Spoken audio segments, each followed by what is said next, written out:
Hello and welcome to Head and Shoulders, where we cover athletes' performances and otherwise that are head and shoulders above the rest.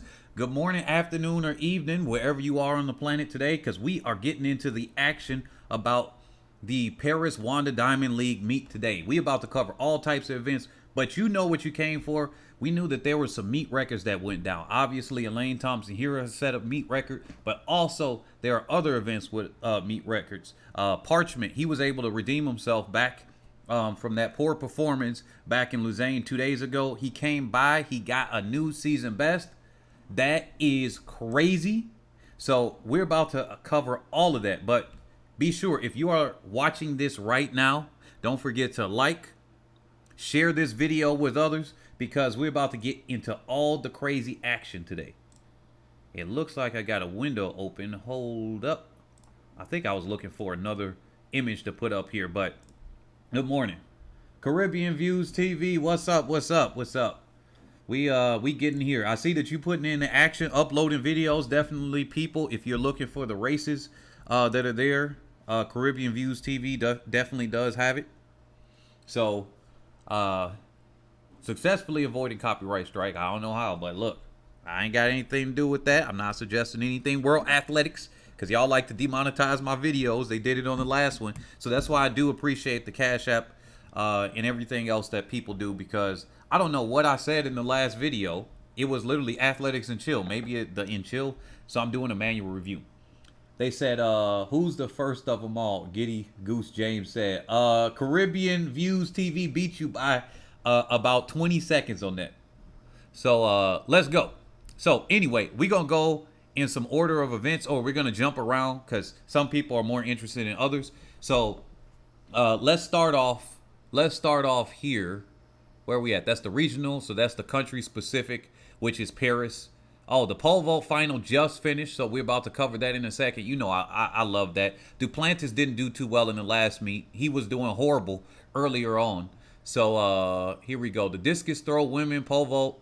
So the 100 final for the men. Let's cover that one real quick. So remember we covered Marvin Bracey on the last video?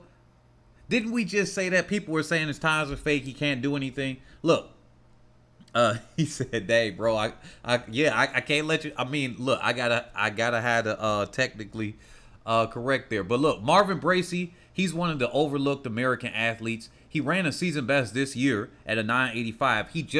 He's one of those less consistent athletes. But he came here, he went international. People keep saying Americans can't do it. That's dead already. He came here, he conquered. Nigel Ellis of Jamaica finished in second.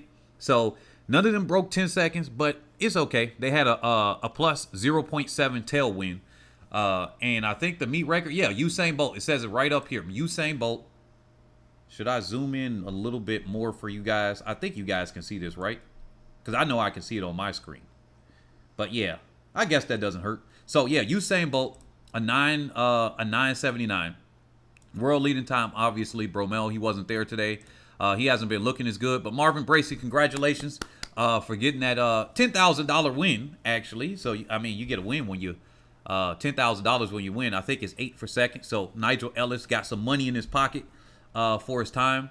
And then Julian Forte, he wound up getting 5th in this race. So he's back there, 10:21.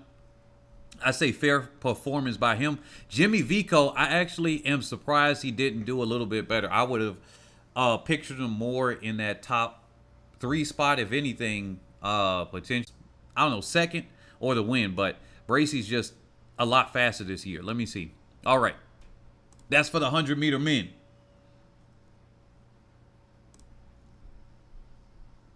All right, where are we at? Where's the next event here? Oh, 400 hurdles for the women. We're going to cover the 100-meter women for real quick here and skip around. So, Elaine Thompson-Herah, the previous meet record was Shelly Ann Fraser-Price. I guess she said, I wiped that one away. They said Jimmy Vico has been running forever. He is tired. Bridget Kosgei said, or Kosgei. Bridget, do you happen to be from Kenya? Are you one of my Kenyan subscribers? Shout out to Kenya, by the way. Y'all got to see the Kenya National Championships. That was pretty good. You know what? When I go there in a couple of months, I'm going to see if I could talk to the Federation and be like, yo, can I announce some of these meets? Can I help y'all announce them or put together some stuff in the background? I love to do stuff like that. So, I mean, Kenyan announcers are pretty good. Oh, okay. Because the last name seems to be very familiar with that. So, my fault. But with that being said, she wiped away Shelly Ann Fraser-Price's meet record. So, the last one is set by Shelly Ann Fraser-Price. That was Marion Jones' old record. They said this is a Kenyan name though. Okay. Did you name Did you name yourself after one of the famous runners? Which is the exact. Yeah, that's what I thought. Okay, the Kenyan marathon runner. Yep.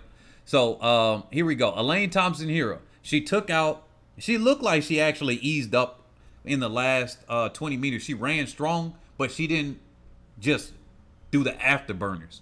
And that's understandable. Shericka Jackson, she did her thing. She ran. She didn't look particularly, I don't know, tired. She didn't look good, obviously. A 10.97 compared to what she's done. She's done 3 10.7s in a row. And then now she's running a 10.9. Apparently she had a cramp in the last race. So, yeah. So I would say that Shelly Ann Fraser-Price is like, yo, I'm over here. I'm just chilling. I'm going to sit in my rocking chair. You know, I'm getting a little old.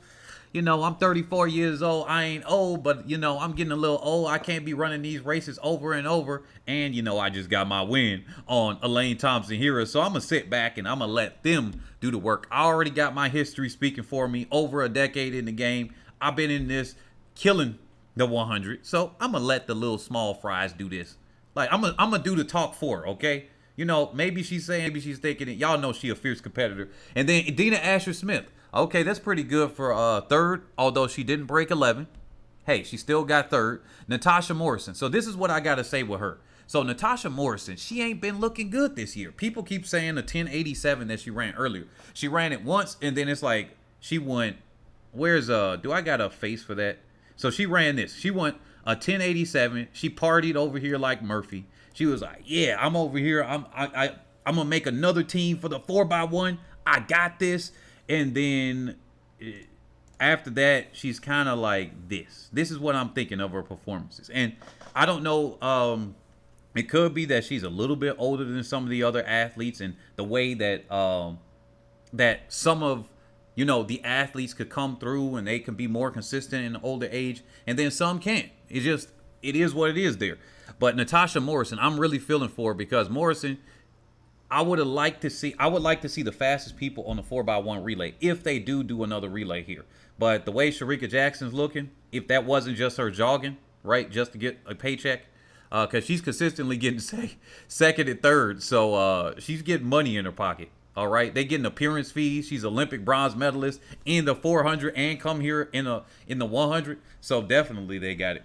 They said the Olympic champion Elaine Thompson-Herah is now a small fry. Oh, my goodness. Here come Brandon Webb. Come on, man. I'm talking about legacy. I'm talking about legacy as if this is Shelly Ann Fraser-Price.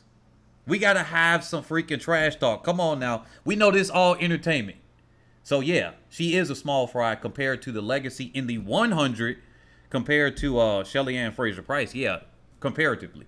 The most consistent wins at the World Championships and the Olympics. When you put both of those together and the medal count that she has, she's the most medal 100-meter athlete in the history, male or female, when it comes to the 100-meter dash. Even more than Usain Bolt. So we got to give it there and give her props. And I'm talking with some trash talk here. Yes, we got to use some hyperbole a little bit. Man, y'all be getting all y'all panties in a bunch, man.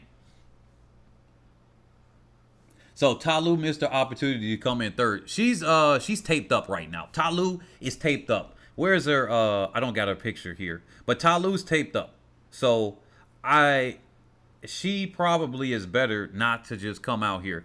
But her and Talu, Shelly Ann Fraser-Price and Talu on the Diamond League rankings, they got the same amount of points because Talu, I think, ran a couple more races. So as far as how the cash money is going to go out with the Diamond League final, they both got to show up and see what happens, or at least one of them got to show up in order to beat the other one to get more of a cash prize. And then Shelly Ann and Talu already clinched Diamond League Finals lane. No reason to run. Exactly, Mr. Max said. So, let me see. Yeah, Kambunji, she's looking good, obviously. She was a crowd favorite and everything. So, that was pretty good. I like to see Kambunji looking good. I think she could still run faster. But, hey, given the times everybody is running slower at this meet, pretty much, that's good. Bogart, she ain't looking too hot after the Olympics and everything. And then Del Pont, I think Kambunji is faster than Del Pont on most days. And unfortunately, she had the wind assistance, whereas Kambunji was running against the wind. So she got the national record when it comes to the 100. But hey, look, it is what it is.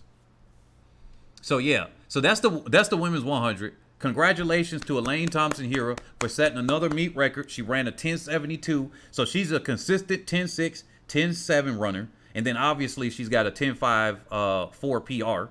So, man, it's going to be hard to beat her when she's at the top. Like, Elaine Thompson-Herah, y'all got to remember that she's going to be a tough competitor as long as she stays healthy and as long as she stays mentally there and all together as far as her confidence level.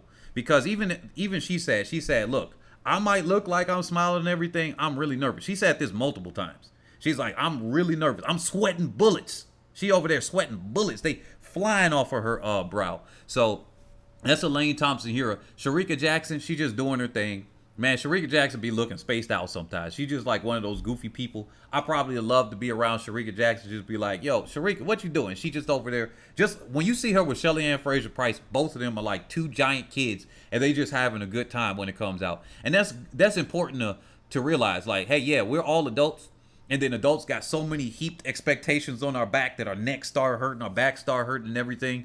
And then sometimes it's good to just come out there and be a goofball and party, especially when, it's after the Olympics. You done got everything you done, and then now you could just come in, like, look at them in the press conferences, the press release and jump. And then they're just over there just laughing and everything. They just goofy. So that's good. So Dina Asher-Smith, congratulations for recovering from the injury. Now she's got to just really maintain. She's collecting a check. She's coming out and doing what she does. Nieta, well, nothing much to say there. She had a PR and matched her PR the last race. So that was 2 days ago. The final will be a Mother of Diamond League meets Sparks going to fly. Yeah, I know. I am looking forward to that. I'm looking forward to shot put on that final. I'm looking forward to the women's 100. And also, I'm looking forward to the 400 hurdles. Now, I would like to see the 400 hurdle men and women. But some people might, I don't know, pull out. So let's go towards some other events real quick here. So the women's 400 hurdle. Gianna Woodruff of Panama, she won. Anna Rizikova. I'm surprised she couldn't get the win, but hey, it came down to this photo finish, and you saw what happened right here on the photo. And then Russell from Jamaica. I thought, you know what, if Rizikova wasn't going to take it, this would have been her time to get it. And then Shamir Little, oh my freaking goodness, what is going on? She finishes last.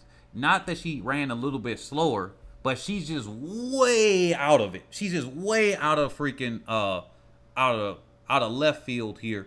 And Shamir Little, come on. Do you got to change coaches? Do you got to do something? Like, what is going on?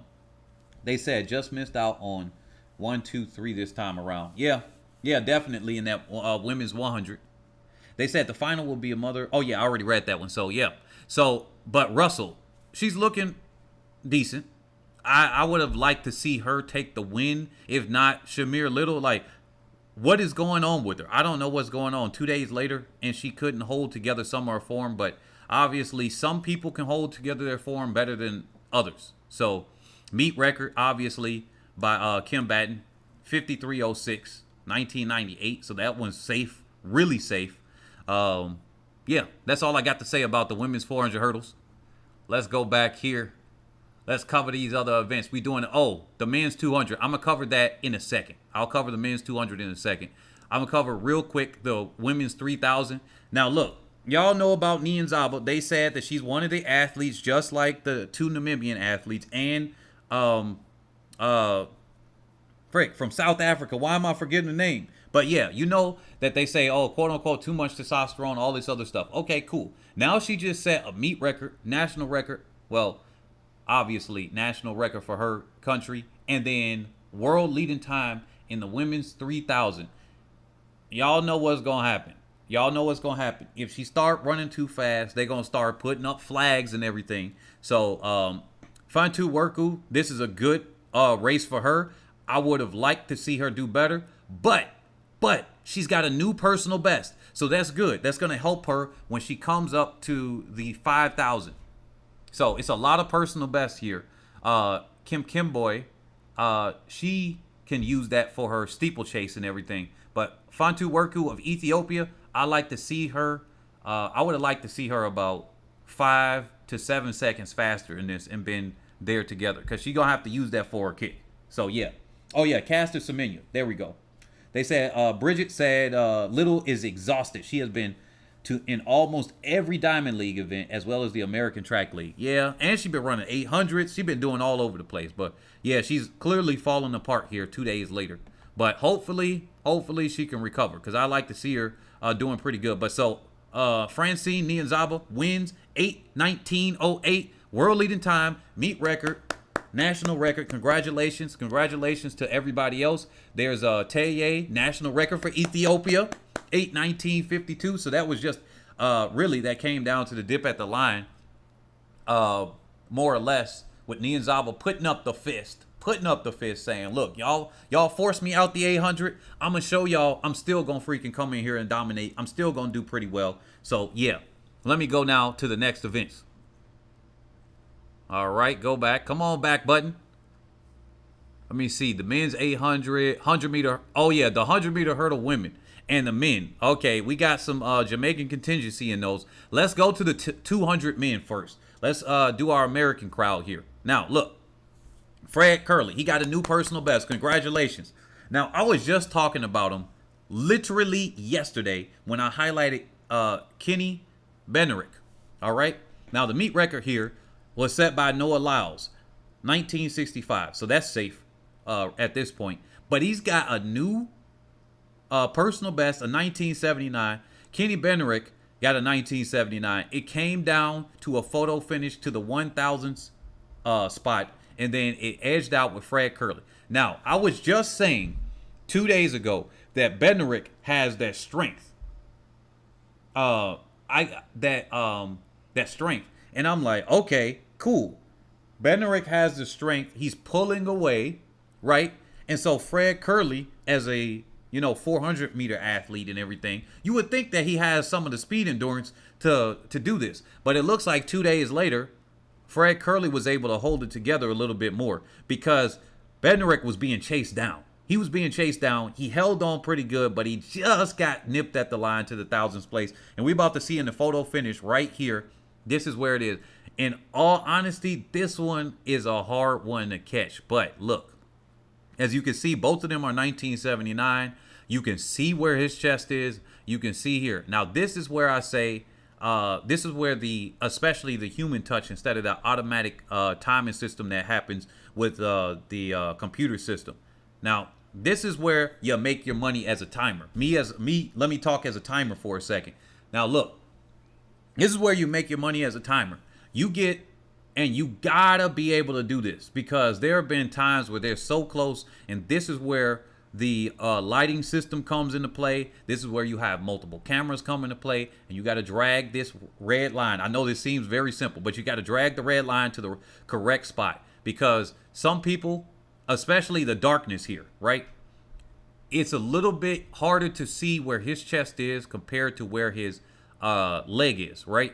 So you got to be right there on spot, because there are going to be other people that double check you. And if you do this wrong, just like they had at the American Track League, the one athlete that got too fast of a time in the 100 and the 200, I wouldn't even be surprised if they just fired whoever that worker was. It could have been an intern. It could have been somebody I personally know, actually. And so no offense to them at all. But sometimes, you know, hey, if you do a bad job that bad, man. But if it's the American Track League and some of them are using older spikes and everything, they might have used a secondary timer, some of the assistant timers and everything that may not be as experienced. And so they messed up big time on those races. So this is where it comes important, where this is where you make your money as a timer. So I really enjoy this aspect of it. I know you guys aren't, most of y'all will never time, so y'all probably don't care about hearing that. But that's where it comes down to. It came down to a lean. Makwala, I guess he's doing pretty well. He came back 2 days later. Josephus Lyles, I would like to see him do a little bit better. He's trying to find his spot. Josephus, he doesn't stand out as much as his brother, but I think that if he can come out and keep doing some of these races consistently, I think he could be a good 200, 400 athlete coming out there, right? Do you guys see that on your screen? Yes, you do. Yes, you do. So, like I said, Fred Kerley, congratulations. Personal best, 1979. Kenny Bednarek, you came back 2 days later. Just got nipped at the line. So, congratulations, 1979, near your PR. And then Aaron Brown, congratulations on another third. Y'all collecting that check. Putting that in your pocket. And then it said Natasha Morrison is 28 years old. Good afternoon, everyone. Congrats, ladies. Jacqueline Thomas said 12. Congrats, ladies. Yep. Oh, wait a minute. It's not going back? Why I got to press it twice? Okay, so let me see. Which one should I do first? The 100 women's 100-meter hurdles? Yeah, you know what? I'm going to go to that. So, Danielle Wynn right here. I did not expect her. Now, obviously, Ludmila of Russia, she got the meet record set back in 1992. That's safe. That's a 12:32. But look, this is a decent time, right? This is a decent time. Season's best for her because she's only run a 12:62 earlier. Danielle Williams, congratulations on that win in the women's 100-meter hurdles. She did it on the outside, well, technically the inside lane, out in lane 2.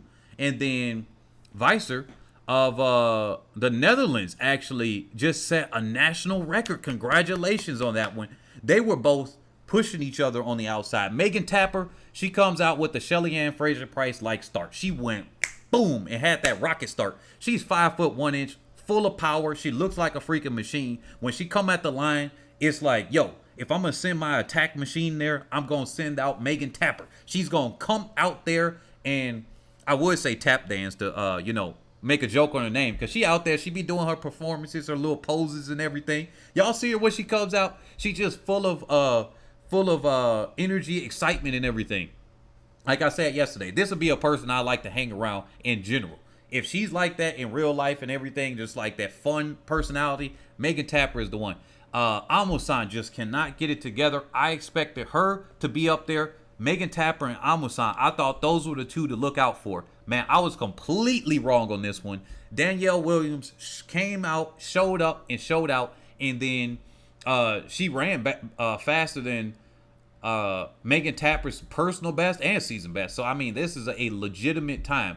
Gabby Cunningham, I would have liked to see her do a lot better. She did not have it today at all. And then Clemens, I'm like, what is y'all doing? What are y'all doing? I would have liked to see them a lot closer. But hey, look, it's not everybody's day. But Danielle Williams, congratulations on that. They said Kenny Bednarek is a machine. Only non sub 20 200 meter this year were in heats. Oh yeah, you know what? Mr. Max is right. Bednarek, I might go back to him in a second after I cover the women's, because sometimes we might want to stay on some of these events earlier or more, but then sometimes you guys are probably about 10 to 20 seconds behind me. So sometimes we get a delay. But look, Bednarek is a freaking monster, and I'm going to cover him after this. But look, Megan Tapper, man, like I said, I'm going to send her out when I need something done. I'm going to send Megan Tapper out. She going to tap dance over their bodies, tap dance over the freaking hurdles, and then boom. Today wasn't her day. It was Danielle Williams. Congratulations to her. Weiser, like I said, national record. Man, Netherlands be coming out, and they be showing up. So they come out and show up. And let me see this. They said Danielle Williams, current world champion, bronze medalist, but has had injury late in the season. So it's good to see her back. Yeah. You know what? She is the world championship bronze medalist. And we got to put some respect. I think she can come out and might even do better. If she's had an injury late in season like this, and she can come out and run at 12:50, right? And she can keep improving on the times.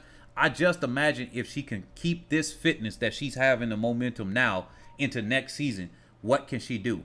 Because if she gets back into the 12:3s, she might be able to challenge. Because it's going to be a 12-3, 12-2 something to challenge for that gold, most likely. Dina for the sweep, but because she's not in good form right now. But instead, she's going backwards in her time. Yeah, Rose Diamond is right. Megan is really like that in real life, for real, Audrey Davis said. Yeah. And then Jermaine Forrester said, Megan is amazing, trust me. She's been like that since high school.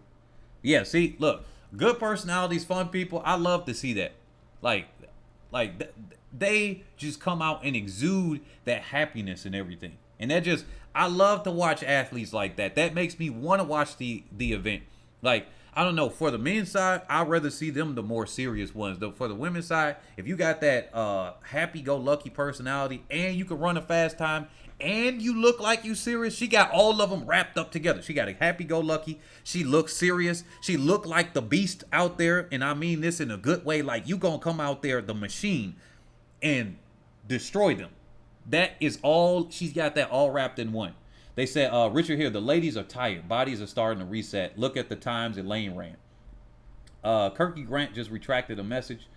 I think I might have just skipped you. I meant to read that, but if you repost it, yeah. D'Angelo, sorry, I was gone. I was training and I almost fainted. D'Angelo, man, you funny. I hope to see you out there. I might be. Hey, look, if you get fast enough, I might be announcing you up on this thing here, okay? I might be announcing you up here, all right? And then Clover Moore Watson said, we are here to stay. Even though they say we are the barefoot and coconut ladies, Una can't test us, so try and do some barefoot walking, Americans, right? Rightly so, yeah. So, that's funny to read your lingo. So, look, I will say something like this. As a kid, I was barefoot almost all the time. So people thought it was weird for me when I got back as an adult and started running barefoot to train for my mile and 800. And then it made me faster again.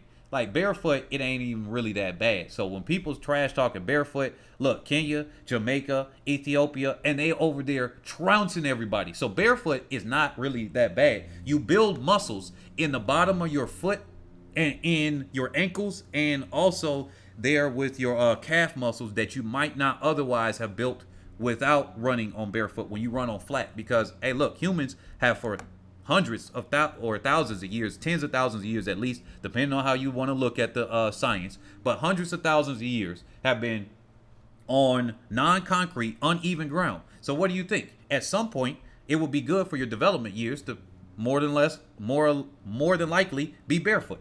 So, Ferdinand, then I'm going to move on. Do you think Lizaine was the fastest 2 women's 100 meter in history? Congrats. Elaine Thompson-Herah Paris Diamond League win. Yeah, I think that might actually be you know what? I can't say fastest of all time so far of 2 women together, right?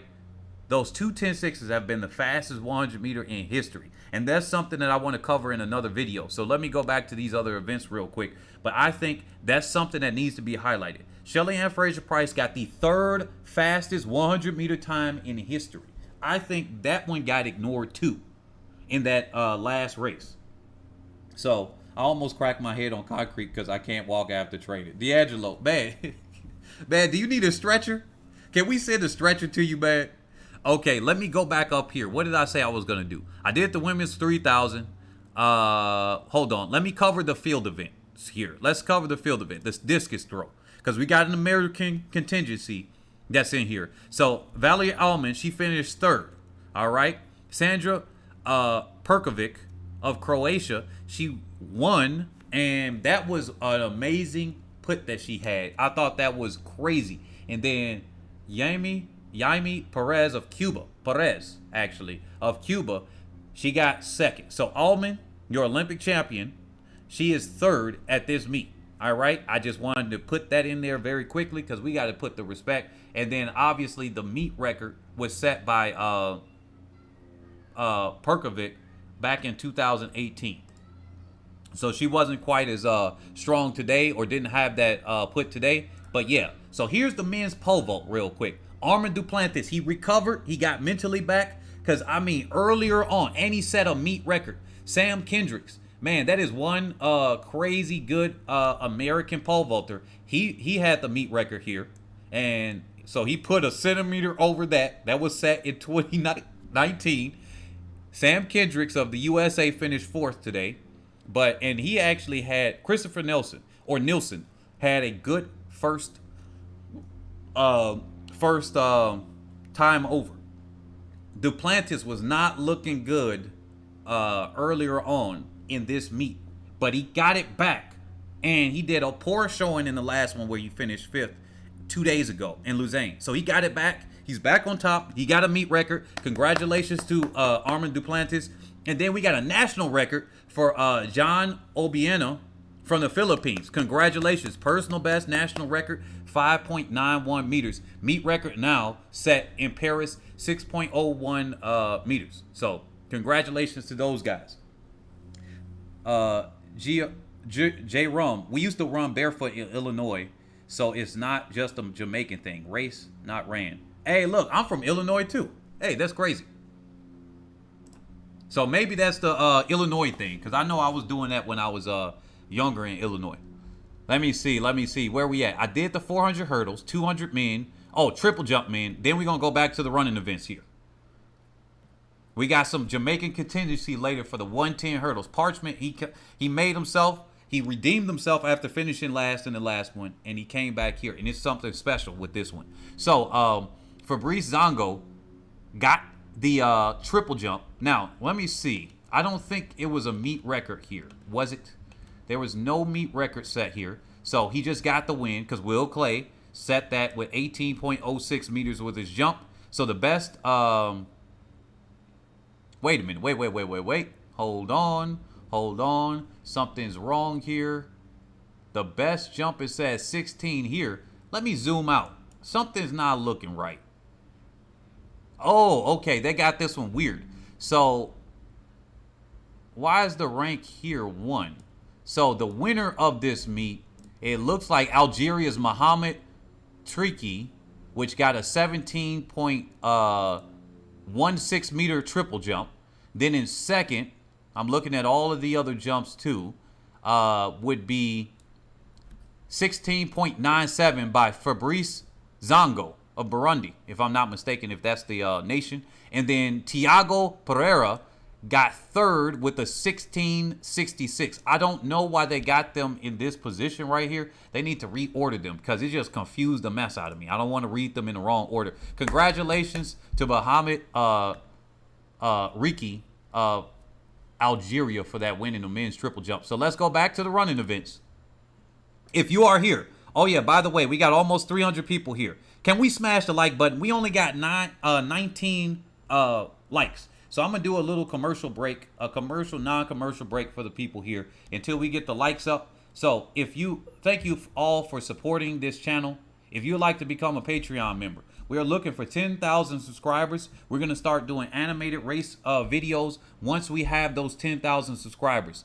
We're about to quickly get into the men's 110 hurdles and then the 800 and everything like that, and the women's 400. That was a crazy race as well. But definitely smash that like button. Become a Patreon member, because what that does is that helps fund the animated race videos that we're going to have. We're going to have a knockoff Usain Bolt, because I don't think we can actually technically use them unless it becomes in a parody comedy territory. And y'all know I'll be throwing out some comedy. So maybe I do it like that, but we're going to have the knockoff Usain Bolt versus the knockoff Shelly Ann Fraser-Price, Elaine Thompson-Herah in a race, and we're going to have them race off, equalizing for their times, no matter the gender and everything like that. Even some of the same people, Carl Lewis versus Usain Bolt, and we're going to settle those on those races. It could be a regular meet versus championship meet, because some of these athletes run differently. Like Usain Bolt, in the 100, he's not as dominant at a regular meet as he is at a championship meet. But in the 200, man, it's hard to bet against him because he's so good in the 200 that he could just slow up, slow down. He just did whatever. He's just dancing on their heads. So thank you all for liking the video. Some of y'all people just said, no, heck no, I ain't going to smash the like button. I'm too good for that. I actually did lose some people with that. That's kind of funny, to be honest. Don't forget to smash the like button. I appreciate y'all that are still here supporting the channel because this really does. I really do appreciate it. And then don't forget for Cash App, Patreon, and PayPal. All right. So some people say I'm too good to smash the like button. I'm going to leave. Rage quit. So here we go. Let's see here. The men's 800. I can't believe 10-7 is slow now. Yeah, D'Angelo said they could do that for the field events because the top 3 is decided by a jump off. Oh, they do that for the field events because the top 3 is decided by a jump off. Oh, really? Okay, so here's the men's 800. The thing I want to highlight here is not the rest of the athletes there, but congratulations to Wycliffe of Kenya because he won in a 143.94. But for the American contingency here, I know y'all going to be a little bit disappointed. Kazge is going to be a little bit disappointed here. Murphy ran his own race, and like I said yesterday, look at the man. He faded like, I don't know what. Like, he was on freaking quicksand or something. Look at him right here. He was literally in 3rd place out of the curve, and then he faded to 9th. And it already looked like, oh, wait a minute, I didn't mean to click that. He already looked like he was not looking too hot. He came up, he was in 3rd place after the or 2nd place after the pace setter went there. One person passed him on the back straightaway. He didn't have his characteristic, I'm about to kick like crazy. And then right on that curve, no, he might have been 3rd or 4th out of the curve, and then boom, boom, boom, boom, boom, another person. That is freaking crazy. The man finished in 9th in a 145.60. I'm telling you, at a regular Diamond League meet or a regular meet, he's good as a championship runner. And that's why I wanted to highlight him, because he's not going to be highlighted. You can trust him at a championship more. This year, he just had I think his fitness just couldn't hold together. He's been looking tired every race that I've seen him run. So with that being said, let's go here. I guess we got some people leaving. They don't like the 800. They don't like the other stuff. Good riddance. That's fine with me. I'm going to cover these events because I'm highlighting all the events here. Women's 400. Marilady Paulino. All the people, they said, yeah, you could throw or jump a world record in the first round, five rounds, and still finish 3rd. Wow. That's crazy. So it's the last one. That's very interesting. I like that concept, actually. Where they actually have it where it is a jump off. So I might have to go back and re-announce that one where that's where those guys did. But I like that concept. That's why I was telling some other people there that if I do a track and field league, I would do my field events a little bit differently. Because it's kind of crazy that a field event can hold, but what if somebody ran the best time in the 100 prelims or semis, and then you get to the finals and it's not done like that? The field events should theoretically be done the same way as the running events, because then it seems like it would be unfair to all of them, especially if you could get into the top 3 spots. That makes sense. That makes the most sense. It keeps them honest. It keeps them on there like, yo, we can't just, I did my best jump on the first one. Now I don't have to jump anymore, and I can go to something else and I can sit down. I only got to jump if somebody jumps better than me. I only got to throw if somebody else throws better than me, type of thing. So here it is. Marilady Paulino. People been saying all types of stuff. They've been saying she's been a drug cheat and all of this. Oh, y'all know I know the stuff in Dominican Republic. I don't really live there, but, I done heard some stuff from people, and I got it confirmed. All right, if that's one of you guys today, if you want to say that, I want you to come in on a Zoom call. I want you to come in on a Zoom call right now And you can drop your evidence that Marilady Paulino is a drug cheat. Now, if she happens to be a drug cheat later on and they bust her for something like that, that doesn't mean that you're right. That just means you just throwing accusations because somebody's running fast, you don't like them, and you happen to be a broken clock that happens to be right every once in a while. You kind of like Fox News or CNN. They wrong most of the time on everything that they say for the left wing and the right wing, and they get it right every once in a while. And then people say, look, if you like CNN or the left wing, you say like, look at Fox News. They're an idiot. They're a bunch of idiots. And then they get one thing right. And then they're like, oh, okay. And then CNN, if you're a right wing person, the stereotypical ones, whatever. And then you say, look at CNN. They're stupid. They're idiots. And then they get the one thing right. Both of them are wrong most of the time. So it's not to trust them. If you one of those people here, I want you to call in. Like little stuff. So Marilady Paulino, let me put her face up here. She been coming up. She been putting in the work. If she happens to be that person in the future, we'll deal with it at the time. There's no evidence that she's done anything wrong. So with that being said, hey, look, she's undefeated except at the Olympics. All right. She got herself a medal at the Olympics of silver. And then she comes here and she's trouncing everybody with a 50.12. I'll give her that. Now, what's the meet record here? Okay. Williams Darling of Bahamas, 2004. All right, 49.15. So she's got a little work to do on that one. Then we got Sade Williams of Barbados. Is that? I think that is. And then Allyson Felix. She faded in the home straightaway. She got a 50.47. Let's look at the photo finish image here. Now, here's the photo finish image here. Now, Marilady leaned at the line. Here's Williams, and then here's Felix. Femke Bol was closing hard. She was trying to get Felix. She was trying to nip her, but she couldn't. So Allyson Felix took out like a freight train. She took out like a freight train on the rest of them. And then she had she ate up the outside. She ate up Canara Hayes on the outside lane from her. But the thing is, right when the 200 started, that's when Marilady started making her move. Where's Felix on here? So let's put Felix's picture up here. So Allyson Felix was coming up there on that first.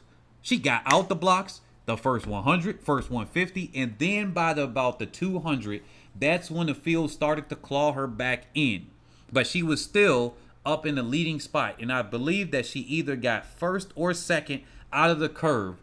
And then after that, on the outside of her in lane 8, Williams started to make her move, and she passed up Allyson Felix in that last 30 meters. But, man, I got to say, that's crazy. Let me read these comments. They said, Ferdinand, yes, Donovan, it's like a new psychological barrier been broken. Jamaica, it's the new norm. They say, know your strength. I know, the 10-7s. They said Allyson wasn't trying. If Felix wanted to run 49, she would. Also, Paulino wasn't trying either. I don't know about Allyson wasn't trying because she took out real hard, and I don't know why you would take out that hard to just jog it in. I looked at her and she started fading. Her body looked like she was clenching up because there's no way she gonna take out that hard. She comes out of the curve with the leading spot or arguably first or second, and then shuts it down so that she gets third. I mean, the money, she probably get more in appearance fees than she would get in this race. But still, the money that she could lose from getting at least from second to third is just, I don't know.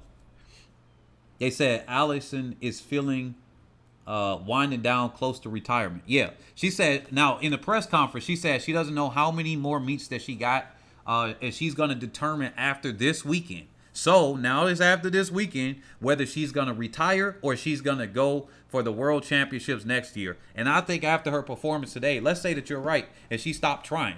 She knows that she got it. So that means she probably going to do World Championships. I say she's most likely going to do World Championships. I would love to see Allyson Felix at home, right? I'm going to go up there and I'm going to do that. I'm going to be my own on the ground person. And I'm going to do that. So, wait a minute. Whoa. What's happening?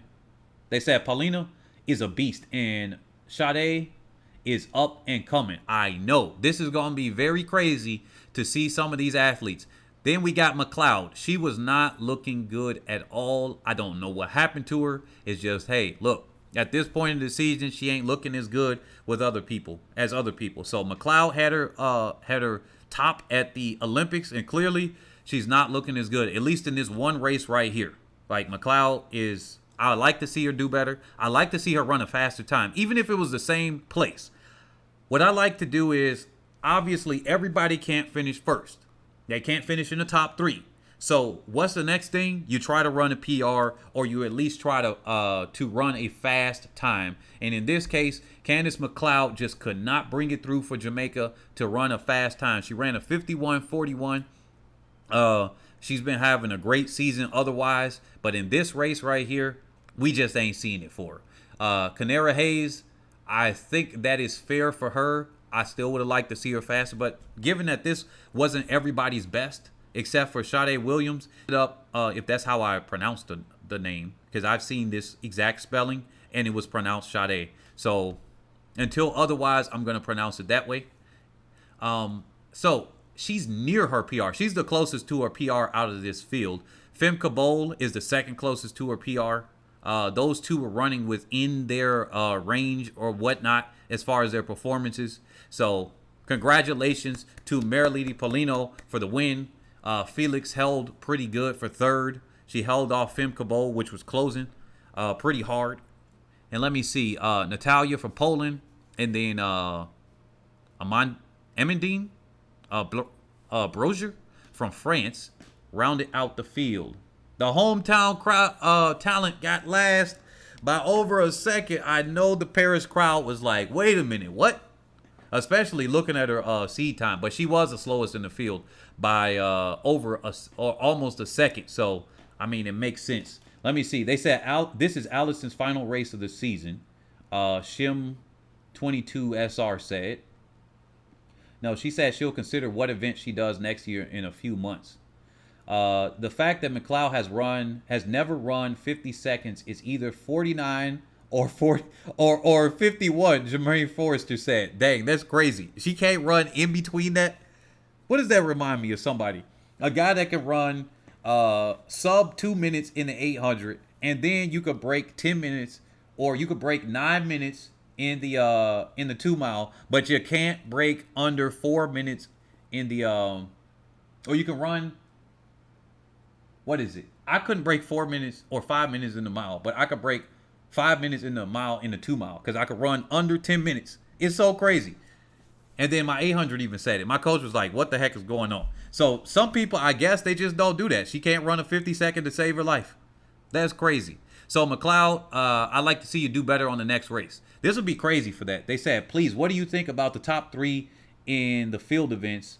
Joanna Vetter came second with the longest throw in javelin. Oh, yeah, that's what I'm about to do. I'm covering every single event that went through today, including the steeplechase and that. And I'm going to save the 110 hurdles for last. So let me see. I covered the 3,000 women. I covered the triple jump. I think javelin, we covered the 800. Yeah, so all we got is the steeplechase, the javelin, and the 110-meter hurdles. So let's go here. Let's do this. All right. So as I was educated on this meet, it's a throw off or a jump off for these. Now, look, this is crazy. So Anderson Peters from Grenada got a season best. Congratulations on that season best, and came away with the win on that throw off, which I'm assuming because the best throw was right here. Now, Johannes Vetter. I know I said Johannes, but it's Johannes of Germany with that 87.20. I think that's going to put him up there. Let me actually look at this really quick on the rankings for the javelin. Let's go to the stat zone. They said with records falling this year, I want to see the women's 400 world record fall. Yeah, I know. Olsen, I would like to see that too. Too bad they freaking banned some athletes that had, I would say, the best shot at doing it. And I think a thing will break the 800 world record. Yeah, I think that she has the potential. But as we see, some people don't pan out that way. I even say that Jim Ryan was one of those athletes that may not have panned out all the way to his potential. If we want to think about it, he was a 17-year-old that broke 4 minutes in the mile in high school, set the mile world or high school record, and then he really didn't pan out in the professional career as much. Now, he did have himself some good races, but he just didn't do as well as what people thought. He didn't set a world record in that event at all, and he just didn't place. Where's the javelin? Come on, where's the javelin?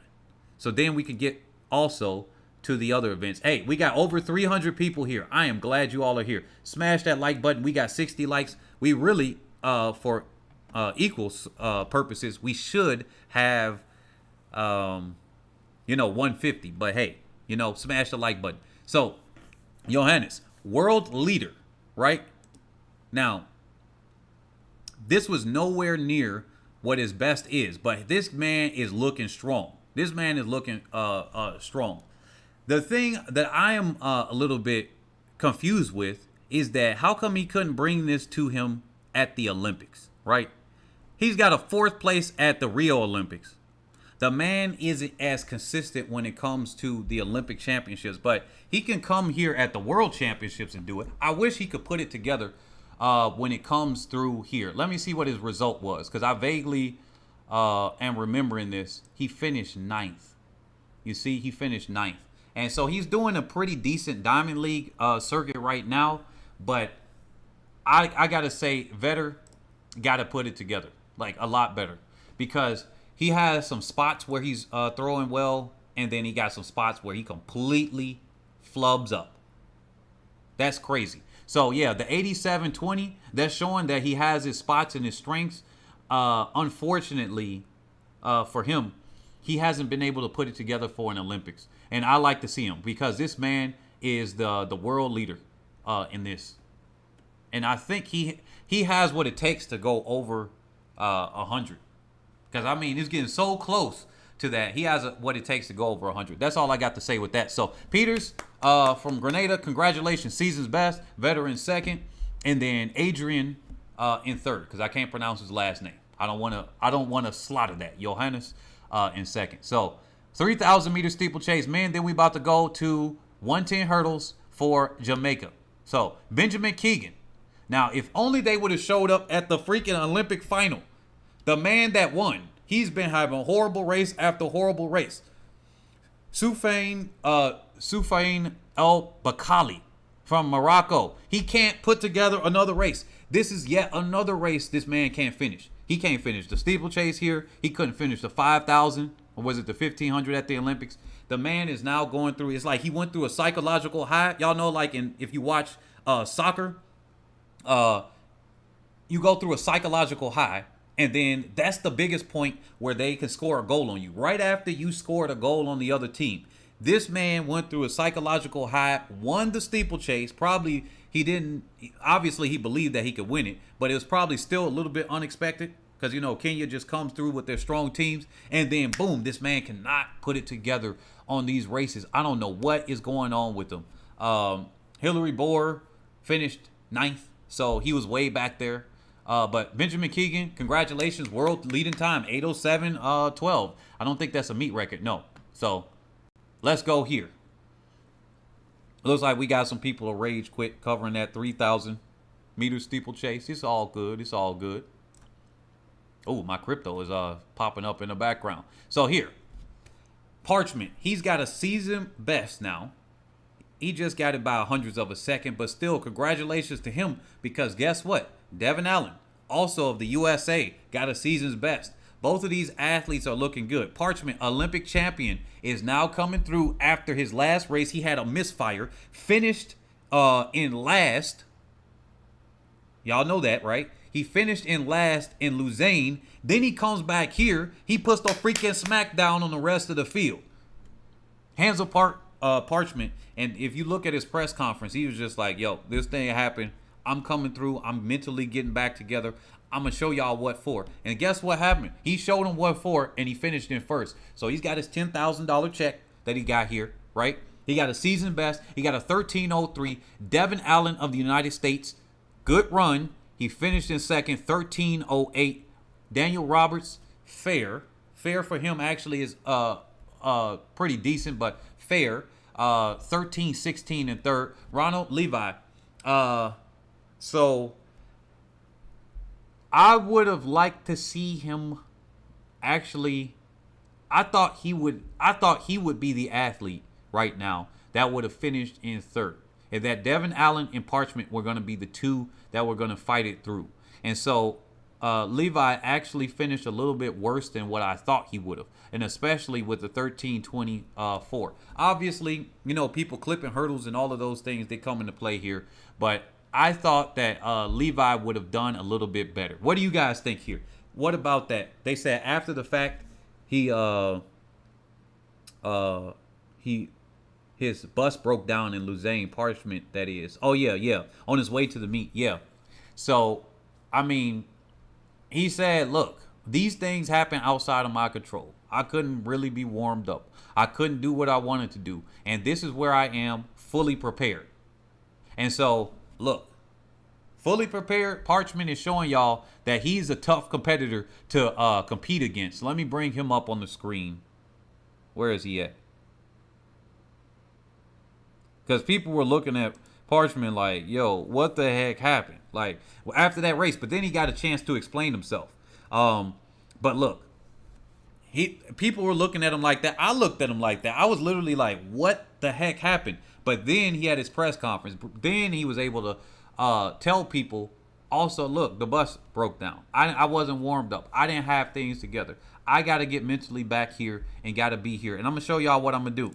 He came out and he showed us what he going to do. That he's one of the toughest competitors in the Jamaica. Did a great decision, not turning over for McLeod and picking me instead. Or not picking me instead, but allowing him to go through instead of saying, yo, McLeod, he did this. Look, all I know is that Parchment got an Olympic gold. McLeod ain't as consistent. You know, he does trip over some hurdles and whatnot. They said, by the way, Jermaine Forrester said, by the way, that was Parchment's best start ever. And also, Levi was on a false start warning. True. That's what this TR 16.5.3 means. And then what is this? The TR 22.6.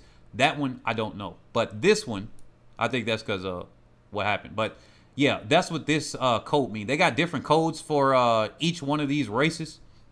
But yeah, let's look at the photo finish right here. So Parchment shows what it is. Allen's in second. Roberts in third. I would have still liked to see him there. But yeah, this man got out like a freaking rocket. And then it was like, catch me if you can type of thing.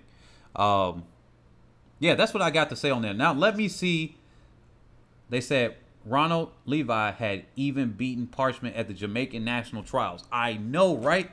Like Parchment over here saying, look, y'all ignored me. Y'all didn't think I was going to do anything. McLeod over here whining and complaining. And what am I doing? I'm getting win after win after win. That's basically what he's showing with his feet. So I'm speaking for them. I'm doing an athlete translator. If they were going to do the trash talk, I'm going to do it for them. They're not doing it, I'll do it. All right? So, let me see. Louis Forrest, congratulations to Fred Kerley in 100. Kenny Bednarek, congratulations. You're doing very good, although they had you as an underdog. Yeah, so Louise, I did cover that a little bit earlier. I don't know if you just coming into that one and you seeing what I did in a live stream earlier, or you're live with us right now. But definitely, they were doing some crazy stuff, and I am going to round back to them in a second because I did say I'm going to cover that because that has a highlight, especially for the U.S. contingency. So thank you all for coming out because we got the people here. Now, Parchment, I think this is a great exposure. Oh, that's what I was going to do. I'm going to go over to the stats zone right here for Parchment really quick. We're going to do this top list. Let's go over to the men's events. The men's 100. McLeod, he was like, yo, pick me, and everything. But I don't know. Do you trust that McLeod would come through? Let's look here for a second. Levy. Okay, I'm used to Levi, but I've heard Levy as well Hey, look, thank you for correcting me on that one. So, Levy. So, with that being said here, look, here's his honors. Obviously, Olympic Games. He won in Rio. Do you trust that he was going to come through here and do his thing? Everybody here. Do y'all think that McLeod would have been able to actually beat Parchment at the Olympics? Yeah, I think that, I don't know. It might have been 1-2. It might have been 1-2 Jamaica at the Olympics. But do y'all oh, you guys are seeing it a little bit different on your screen. So let me zoom out just a little bit so that you can see the entire screen. So, yeah. What do you guys think on this one? Do you think that if they would have allowed him to get the medical exemption thing that he was trying to say, that he would have been able to actually do that? They said, no, he wasn't. No, he wasn't what? Ayanna Brown said, no, he wasn't what? It says it right here. He's the Olympic Rio champion. If that's what you're referring to, yeah. And he won the World Championships the year after that in London. But the thing is, he messed up in the year before the Olympics when he had that slip up. Or no, wasn't that Doha? Let me look back at his results. Because I remember he slipped, and I think he messed up a Spaniard in the 1 DQ. Yes, that's what happened. In 2019, he slipped over the hurdle, and this is what is forever in my head. He slipped over a hurdle. There was the Spaniard, which is very fast in his own right. He went into his lane, messed up his race, and then, of course, obviously, we know the result that happened after that. So I like to say, they said, remember 2019 World Championship, he finished in the back. Yeah, he slipped over the hurdle. So I'm just saying, he was the real Olympic champion. So he knows how to win the Olympics. He knows how to win the World Championships. He's from 2017. He just slipped over a hurdle. I think it was because he was under pressure. And that's really what happened. They said if either McLeod or Broadbell had gotten through, Parchment would have been out. Yeah. And that's crazy. So it's good that, you know, Jamaica has replacements. I'll put it that way. And because some people might get offended by replacement. I don't know why. But Jamaica has the ability to have so many good athletes that you got a squad 1, a squad 2, squad here. Just like how the USA, particularly on the men's side too, in the 200 and 400, is like, yo, this guy don't show up, especially in the 400. We got another one. This woman don't show up. We got another one. It's just raining out 400. This is a 400 nation. So for Jamaica, it looks like this year especially, y'all got replacement on replacement when it comes to the 110 hurdles. So, and then, but yeah, I don't know. I don't know if I would have trusted him. Did he come off wearing a skull cap on this one? Because that's not his normal headline right here. And I think that he was wearing like a do-rag or something on his head, and they got him lined up right here. Because that's not what he looks like. Unless I'm wrong. But they kind of got it like a wave cap line right there. I'm like, I recognize that one. So let me see. Where is Omar McLeod? I don't know what he's doing. He ran in June, and then I haven't. Let me look. Let me see. I think the last race he ran was in June. Let me look at his results here. Let's all look at it together. So let me see. Oh, July. Nope. He finished in second. So it was at Gateshead in July. But that was before the Olympics. I guess he just stopped running. He said, nope, you guys aren't letting me go, so I'm done. I'm going to rest up for the season. I'm going to do what I need to do my off season, do my training or whatever, and then he's done. So I don't know what's going on with him, but there we go. Yeah, it was Ortega that he slipped up, I think, from Spain. Let me see. Haven't seen McLeod on the Diamond League circuit since the Olympics. Oh, yeah, definitely smash the like button, everybody. Smash that like button. Let's go back here for a second. Now, for the men's 200. So, Kerley, let me ask y'all something here. For the people familiar with this. Now, do y'all think, somebody said it would be very, like, basically disrespectful. They said it's taken Jamaica years to be able to turn out world beaters like they're doing now. Yeah. See, that's the thing that I've been telling people about. If you come out and you got a program, it's gonna take you about 20 years. That's why I keep warning people about China.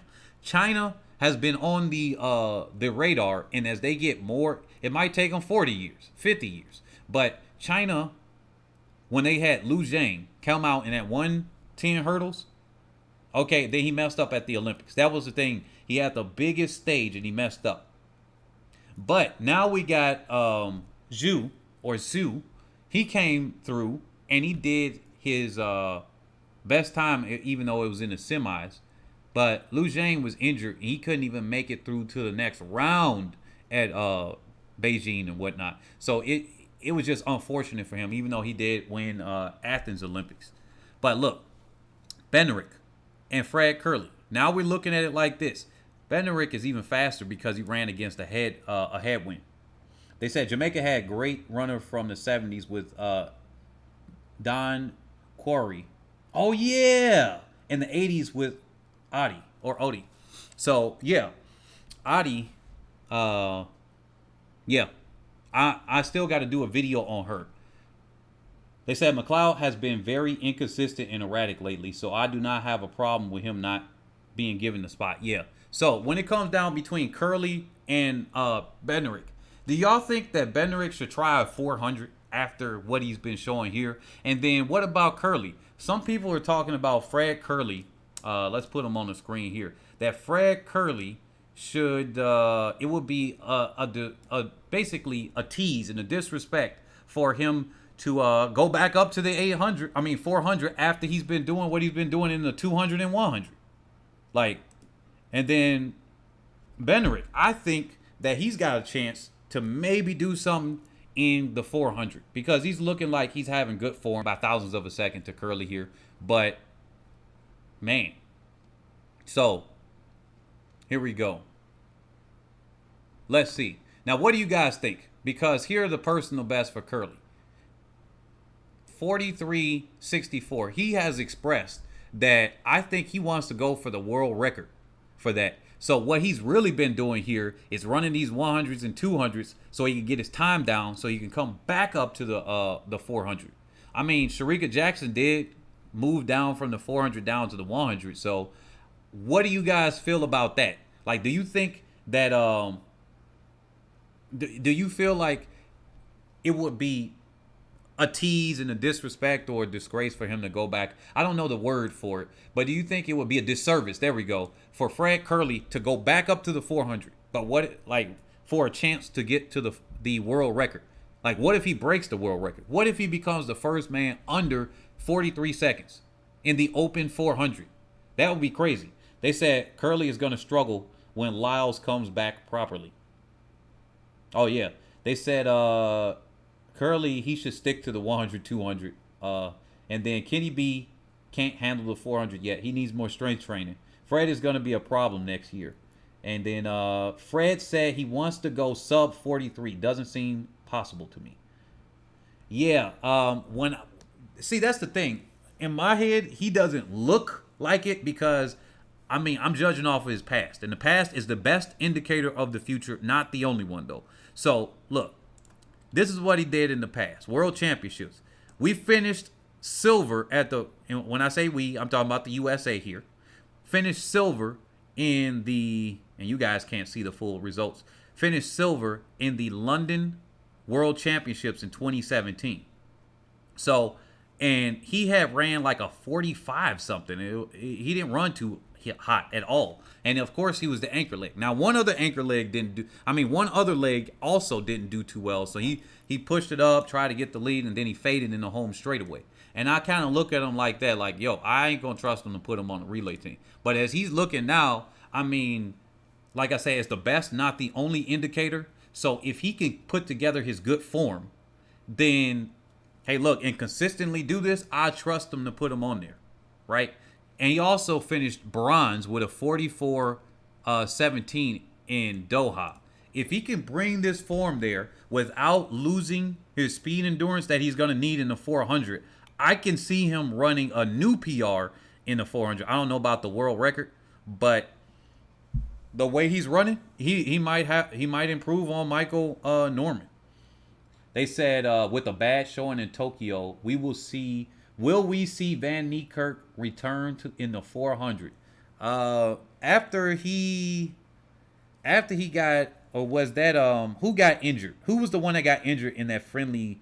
Was it a rugby scrimmage or was it a football scrimmage or whatnot? They said Ben Johnson, Donovan Bailey, Dina Asher Smith is Jamaican roots. I only count people from a certain country if they're born there. I would say that you got roots in a certain place, because in that case, how far back do you go? And some people said they keep going back.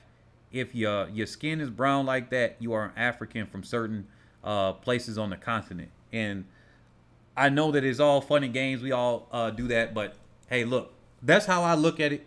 If there was somebody that was an American-born person, unless it's military, then those are naturalized anyway. But aside from that, I just look at it where the people are born at.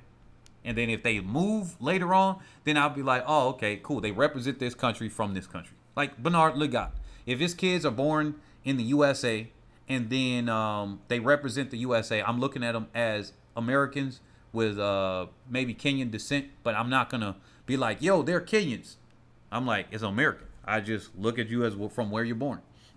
But yeah, did Fred Kerley do great at the collegiate level? Well, Fred Kerley was here. Look, let me show you here. He was the 400-meter NCAA champion in 2017. So yes, and then him and his team, they won with a 27 in 2017 as well in the 4x4. So yes, he did fairly good at the collegiate level, and then he was a national champ the same year out of college with a 44.03 back in 2017. Right? So, I mean, he's pretty decent when he can get it together. He's just not consistent. He reminds me of Sanya Richards-Ross, where she'd be dominating during the regular year, and then her the disease that she had, it'll activate, particularly around the championships at the world level, and then she just won't show up. She just won't be that dominating force. He's doing that, except he doesn't have a disease when it comes to in the 400. I'll put it that way. When it comes to in the 400, I have not really trusted him to win. He doesn't have that look to me where he wins. Now that he's running this well in the 1 and the 2, I'm starting to reconsider that, because if he can bring that fitness, and only time will tell next year when he comes back to the 400, if he does that, will he be able to do it? Let me read the comments here. They said only Dina was not born in Jamaica. I was born in England from Jamaican parents, but in still Jamaican roots. Okay, remember when people were arguing on a couple of streams ago when a guy came in, not the one that said black Americans are better, but there were some people that said that they experienced isolation from foreign-born black people. Now, I say so-called black because I'm like, that was a term given. It's all African. But if we were to use that term right now, or brown-skinned people, right, from Africa, what they have experienced is like what you're saying. You will go and meet somebody, the descendant of slaves in the U.S., and you'll be like, yo, I'm Jamaican, and isolate. I've experienced this myself from Nigerian roots people, from Jamaican roots people. Be like, yo, we standing up with the cause with you. And then when it comes to action, nowhere to be seen. Crickets and everything. So in my mindset is I look at where a person is born because, yeah, a lot of people have allegiances with places that they were not born with. And it gets really dicey when it comes down there. And I talk about all subjects here. So some people be like, yo, what? Yeah, I talk about everything. If it's on the board or not. We talk about real life scenarios. Now, when it comes to the sports channel and everything, hey, look, it's all fun and games. But when it comes to the life situations, as my channel is getting bigger, I'm getting more and more people to start commenting like that. So I just wanted to address that now. It's understandable how some people feel about these things, because even myself, I've experienced this. I will be having my back turned and everybody will turn on me in a second when it comes down to something like, yo, you ain't Jamaican, you're black. You are not Nigerian. You're not African. I've been told that plenty of times. You're not African. From my Kenyans, my Nigerians and everything. And I got people from Ethiopia in my blood. So, and I'm just like, oh, okay, that's how it is. It gets kind of crazy. So for me, I just go to where you're born and then maybe where your parents, if it goes to grandparents at that point, I'm just like, whatever. But hey, I definitely understand where you guys are coming from on this. My son grew up in a Jamaican household, so he sees himself as British. Carol FB said. They said Ben Johnson, Donovan Bailey, and Linford Christie were born in Jamaica. Do your research. Marquise Alfonso. Are you talking to me or somebody else? Because I didn't say they were not born in Jamaica. What are you talking about if you talking to me? Jamaicans won't claim U.S. totally because our parents won't claim us totally because our parents are Jamaican, but we do have the roots. Yeah, it's kind of crazy. Humans are tribal. And you could be born, like, for example, the South Africans may not have the same connections to the Dutch, right? Because they were born in South Africa, even though a lot of people came from the countries up there in Europe. And then they still won't have it. It's so crazy when you really break that stuff down. But let me get off that topic now. Let's get back to the sports here with this one. So, Fred Kerley, I like to see him stay in the 1 and the 2 because he's doing so well in it. But if he wants to go and try the 400 world record, try to get really fast in the 400, hey, look, if he got the range, because we see it on the women's side, some women have a range. Allyson Felix went down to the 100 and was able to break 11 seconds. So, hey, Shericka Jackson, while she isn't the best in the 400, she still got a bronze medal, and then she was able to do that. So, Fred Kerley was able to medal in the 100 and in the 400. So, yeah. He said, talking to me, you don't remember what you said? You said they were Jamaican roots. Yo, buddy, get out of here with that. All right? They have Jamaican roots. Yes. If I mess up and slip up here, but on another video, I can go for it. I can do it right now. Matter of fact, I can do it right now on another video where I said they were born in Jamaica and listed off the names of African or athletes born in Jamaica. So if I slip up on the last video, because that's what I did. I remember when I did that because I thought about it later. The video before that, I said they were born in Jamaica. And I said Jamaican-born athletes, and I was big up in Jamaica and saying, yo, and I was talking to somebody because they said something negative about Jamaica or saying that they couldn't. And I was like, oh, this person was born there, this person was born there, this person was born there. Chill out. Like, just chill out. It's not even that serious. So I didn't say that Jamaican roots here, because I didn't say that in this video at all. So, yeah. Thing is, if you're born in the U.S. or Canada and wants to say you're Jamaican, then you are Jamaican. Ultimately, you should leave that decision to the person. That is, Safari was born in the U.S. but don't identify as Jamaican. Those two British 100-meter hurdlers, people called them plastic Brits because they came from the USA. Yeah, people be having a nationalism and all of the other stuff together. It's so crazy how us as humans do. I think it's very interesting how we break stuff down. But, hey, it is what it is. So, now, going forward. Now, what are y'all looking forward to? I'm looking forward to, at the Diamond League final that's coming up pretty soon. I'm looking up, we got Brussels, we got Zurich, and Rabat. Right? We got these 3 Diamond Leagues still left coming up. For the Diamond League final, oh, yeah, you guys can't see Zurich and Rabat. For the Diamond League final, I'm looking forward to the women's 100. I'm looking forward to the men's 200 too. Like that is going to be a very interesting one too, depending on if they all show up again. The women's 100 final, the men's 200, the 400 hurdles. I like the best in the world to show up for those. And then what else are you guys looking forward to when it comes to the Diamond League final? Because the season's wrapping up. We about to see some good things. I'm going to start talking about the previews for NCAA indoor because we got a lot of athletes that I want to bring out. He said, okay, I can only comment on what you said a few minutes ago. No, I did not say any of those athletes. Let me just make this very clear. Had quote-unquote Jamaican roots. Please go back and listen to that. I didn't say all of those. I was reading somebody's comment that said a list of names.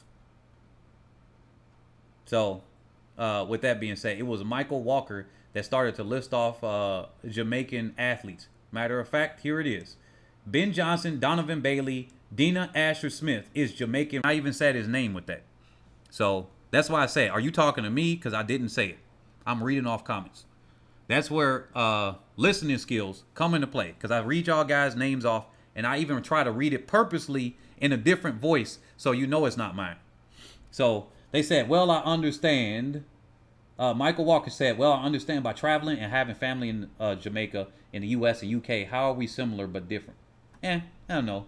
Where's the Jamaican men 100? Okay, let me see the men's 100. Here it is, the men's 100 final. So I covered that first. That was the first thing I covered. Marvin Bracey of the United States won. Nigel Ellis finished in second, and then Forte finished in fifth. They said, Brianna Williams not Jamaican? She was born in the U.S. Both parents are Jamaican, and she has spent a lot of time in Jamaica as a child. Default to what I just said about the place. All right, I'm not even about to go into a circle about that. I literally explain my reasoning and how I think about things, but I will not go into a circle because that's just going to get too much in a circle now.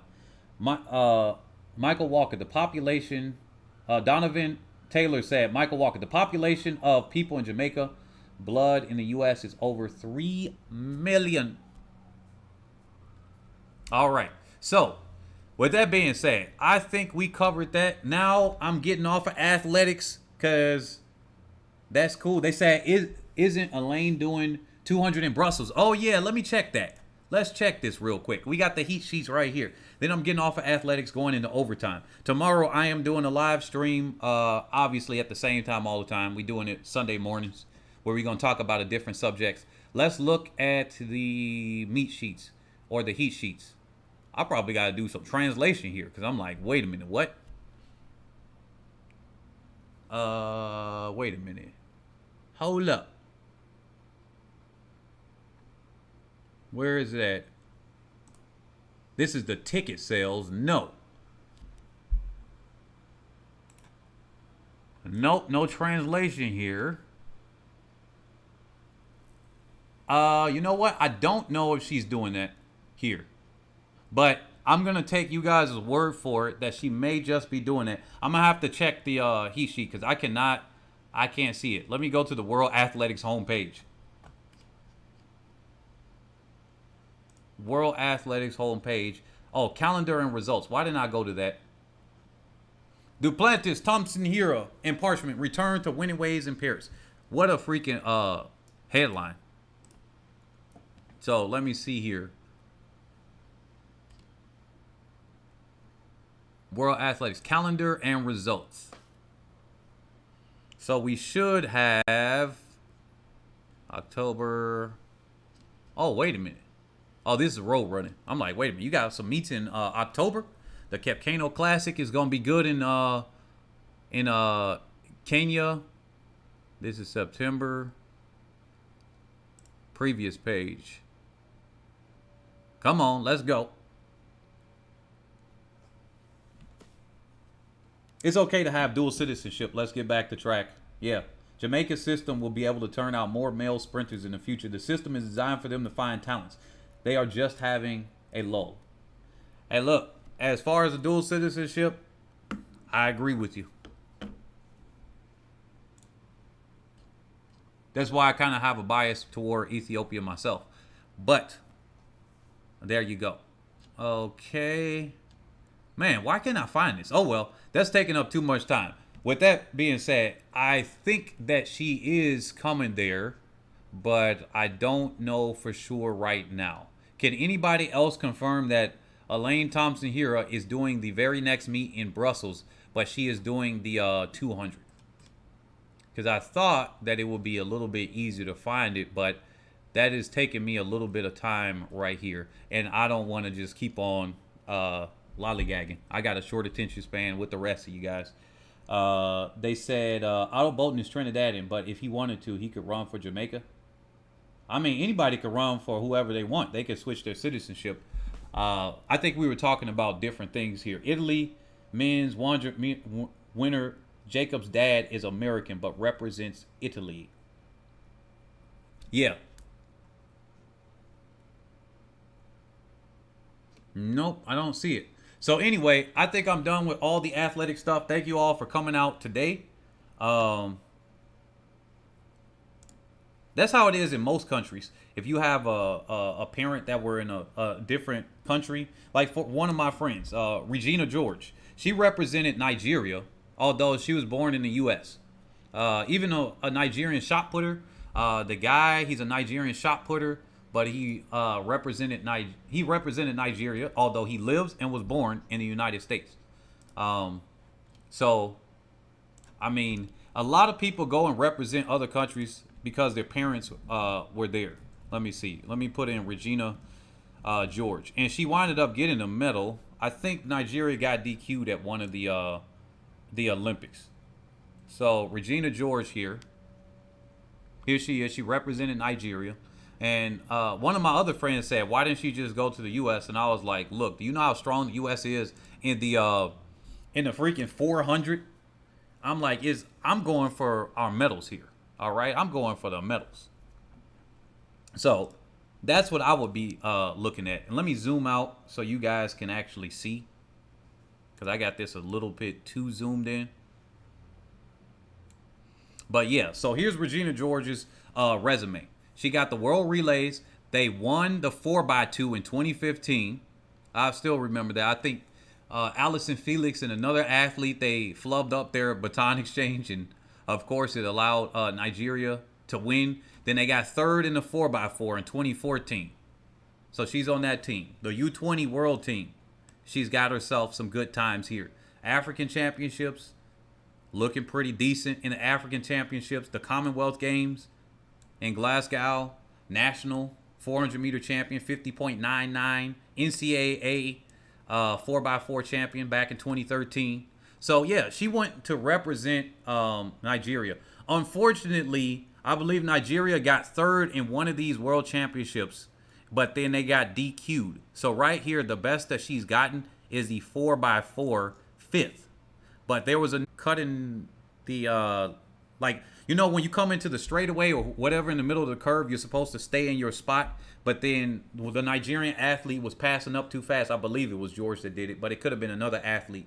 She winded up cutting in, or whoever that was cutting, and they DQ'd him, even though they finished in third. And that's unfortunate. So the U.S., with their 300 million population, still imports athletes from other countries and sends out athletes to other countries too. The USA is an immigrant nation. So, I mean, being an immigrant nation, being very diverse in the ways that the USA is, immigrant, forced immigration, unforced immigration, whatever it is an immigrant nation. I really don't look at it like that. It's literally USA versus the world when it comes to the Olympics and everything. And when it comes to economics and things too, that's where business is catered to, because it's the single biggest market as far as on the planet. China, I think, is now the biggest market just because of the population wise. But as far as individual income is in that, when you look at it, I look at things from a business perspective too. Honestly, the U.S. is not really important athletes. It's just that their athletes have roots in other countries. Yeah, that's the main thing. It's just like, if you look far enough back, like they go into Gabby Thomas's grandmother or something like that, or maybe her father was Jamaican and whatnot. Like, look, yeah, you got roots in other countries. It's many reasons why people come here. Bernard Lagat for the 1500, he's the second fastest man ever in the 1500. His kids are going to be running here if they do run. And then it's going to be like, well, his kids are Kenyan and things like that. And then his grandchildren. And then after that, it is what it is. They said Sydney and Mo would dominate a long time if injury free. Was talking about the ladies. I'm just saying that the U.S. team often has a large portion of its team members who were born in other countries. I mean, they choose to stay. It is what it is. I mean, the USA has its things. Okay, I'll put it this other way. Whether that happens or not, I'll put it this way. They banned them from running the 400 to 1500. Oh, you must be talking about Nyanzaba. And still dominating the 3000 and up. Karen Clement is an import. So, Marquise, are you upset or something? I don't get it. Like, I'm because you've been sticking on this point for a while, that people are just leaving because they're not liking this subject. But I'm confused here. I'm just gonna keep on. I'm gonna go on this for just a few more seconds. But are you upset? Like I am confused. I am confused here. That I really want to know that one. That's that. All I'm saying is that do not make it seem as if the USA does not import athletes. I don't know where that subject was brought up. You're saying things once again. I proved you wrong on the other one. Now you're going to a different topic. Do you just want to argue today? Guys, I'm confused. If you do, just call in. You can call in, and then everybody can hear both of us argue here. And I'd rather you just talk it out there instead of now it's comment here, comment there, comment there. Because I don't think I said anything like that, so I'm completely confused. I'm fine with somebody not being there. They said listening to you and setting the record straight. Setting what record straight? I mean, who you think? Call in, man. Call in. At this point, you got to call in. Because if you over here, once again, let me see. Did you even apologize for mishearing me? No, you the one that said, they said, well, quite a lot of American athletes were born in other countries. You introduced the subject. Now you're trying, and I didn't even read that comment. There was a whole bunch of comments I didn't read. Now you're saying that I said that they weren't or something like that. So you're introducing controversy here, an argument, and now trying to argue against it. It's called straw man argument. I'm going to have to ban you from the channel at this point. There's a lot of people that's leaving. Personally, it doesn't matter to me. But I don't like when people that on these streams, because now you just made up something. Earlier, you did not even apologize for mishearing me read somebody else's comment. So now you're starting another argument. So at this point, I'm going to need you to call in. I'm about to give you the Zoom chat to call in. I'm starting the meeting right now. You definitely can call in for the Zoom chat. Because, yes, you've been a subscriber. I've liked that you've come in. But when it comes down to it, now you're starting something else that we didn't even do. So I'd like you to call in. You got 2 minutes to call in, or I'm going to ban you from the channel. It's fine.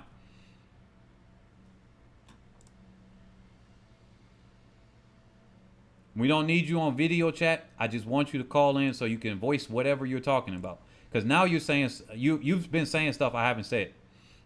So let me get this. I haven't disrespected you. I heard what you said. Yeah, and then you didn't come back and apologize for when you misheard me. I read, and I even said his name. It was Michael Walker. That they said, guys, come on.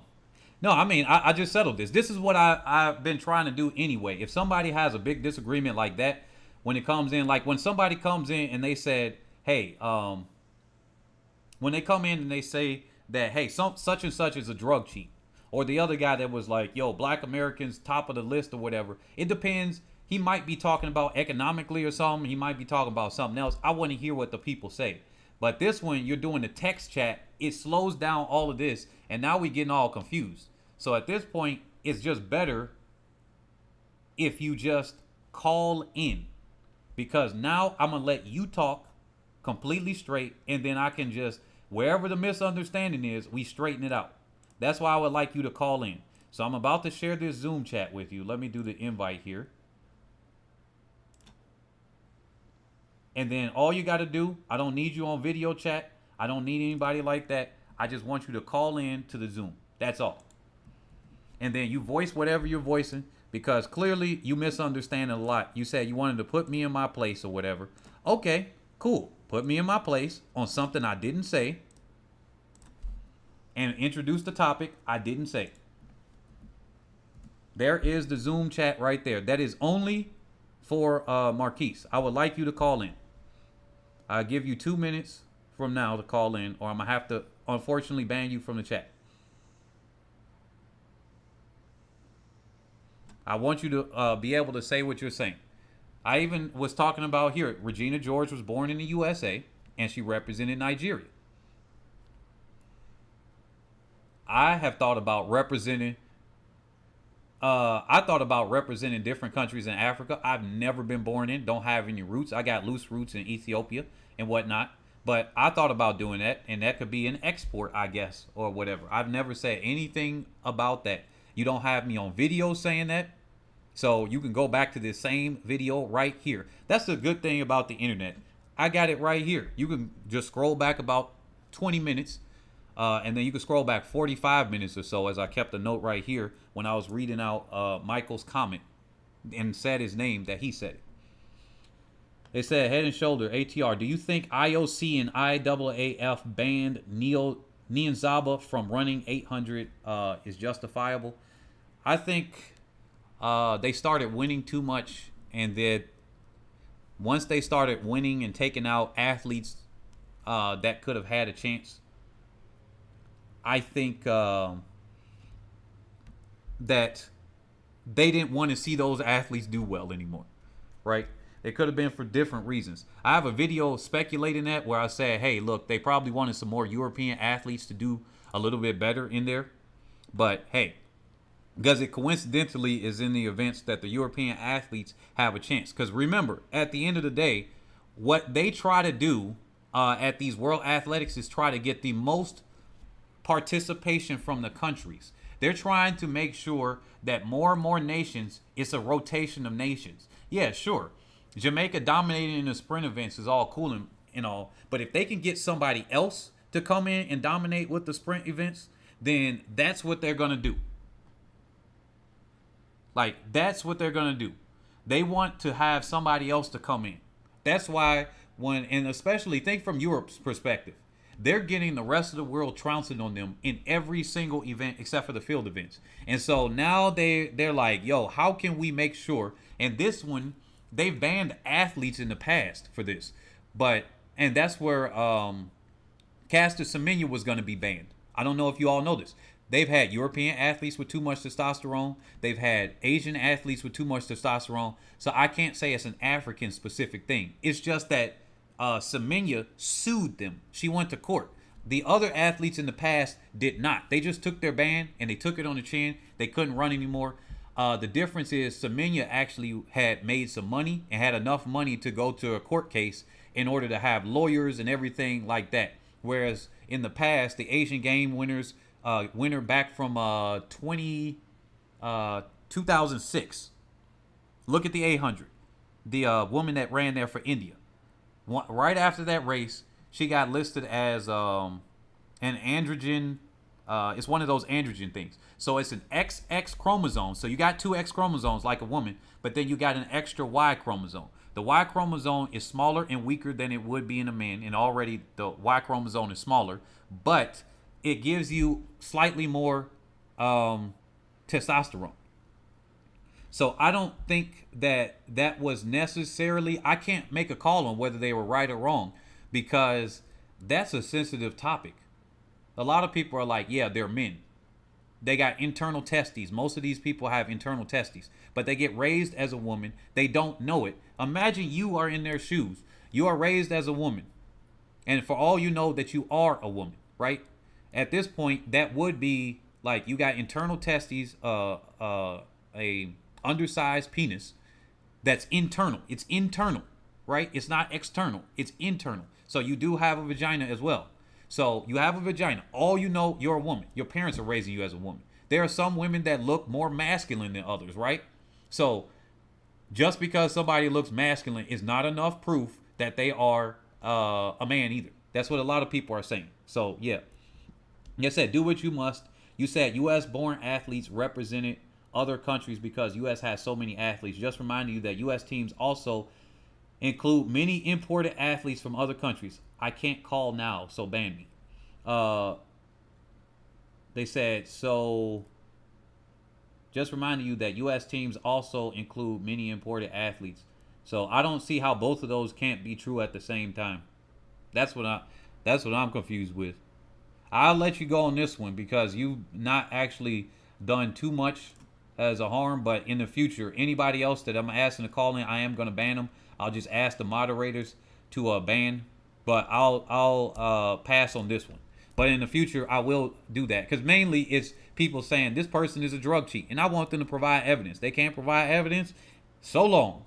But with this one, I will point out here again, once again, you didn't pull back what you said earlier. You just moved on to a different topic about the athletes imported or exported or anything. I'm just pointing out an also fact that the USA also exports athletes just like other countries do. Nigeria imports athletes and exports athletes. I mean, it is what it is. People go and live where they want. I don't particularly think I will end up in the USA at the end of my life. I plan on moving somewhere else. Just because some of my family can't track their roots doesn't mean that, oh, this is this. I mean, it is what it is. So they said Mboma is banned from the 400. Now she is winning the 200 at 18 years old. She runs faster than Shelly Ann Fraser-Price. Yeah. So, yeah. They said Roger Federer's mom is from South Africa. I don't claim him as South African. Ferdinand said. Yeah, I think it's just people will do what they want. It is what they want. Just like one person said earlier, whatever they want to claim as, that's what they are. So that's what, like I said, I'm telling you how I view it in my head. If you're born in wherever country, I'm looking at you as that one. That's where I'm looking at you. It simplifies everything. It makes it a lot easier. The world is mixing and mashing with each other at the end of the day. That's why I said if we do that like that, then there's a lot of athletes that just would be like, yo, you're African. So that's what I said. They said if I was South African, I would defo claim him. So don't let it seem as if U.S. gives more than it takes. Man, Marquise. Okay, thank you. Marquise, thank you for, South Croy, thank you for timing them out. The dude just keeps arguing. I even settled it with you. I even said, okay, man, today you just want to argue. I don't know what it is. I have no clue why you want to argue. Like, you are definitely in your emotions today. Definitely in your emotions. You started 3 arguments that were never started from the beginning. We spent the last 30 minutes talking to you, man. That is crazy. But anyway, thank you, South Croy. But yeah, so with that being said, I think we are done with the athletics portion. We done with the drama. Look, we bring the drama here, whether it's the athletes doing it or it's our comment section doing it. And the next time, if y'all got a disagreement and you got a real disagreement, you call in on the chat, or you could just call in with a super chat. Do it that way. Then I'm gonna read it out, because I think I'm gonna just start ignoring some of the bigger things, because I really didn't. This all started off when I read a person's comment. This is so crazy. I read a person's comment, said the person's name, and said he started with that. And then we 30 minutes way off topic and everything. But hey, this is good to me. This is good. They said my dad's take on DSD athletes. Okay, by the way, IAAF has been renamed to World Athletics, by the way. I know a lot of you are still calling them IAAF, but they're renamed. So if IAAF are going to ban them, then ban them from all events or allow them to compete in all events, not just ban them from 400 to 1500. It makes no sense. Exactly. That's the way I look at it. Apparently, I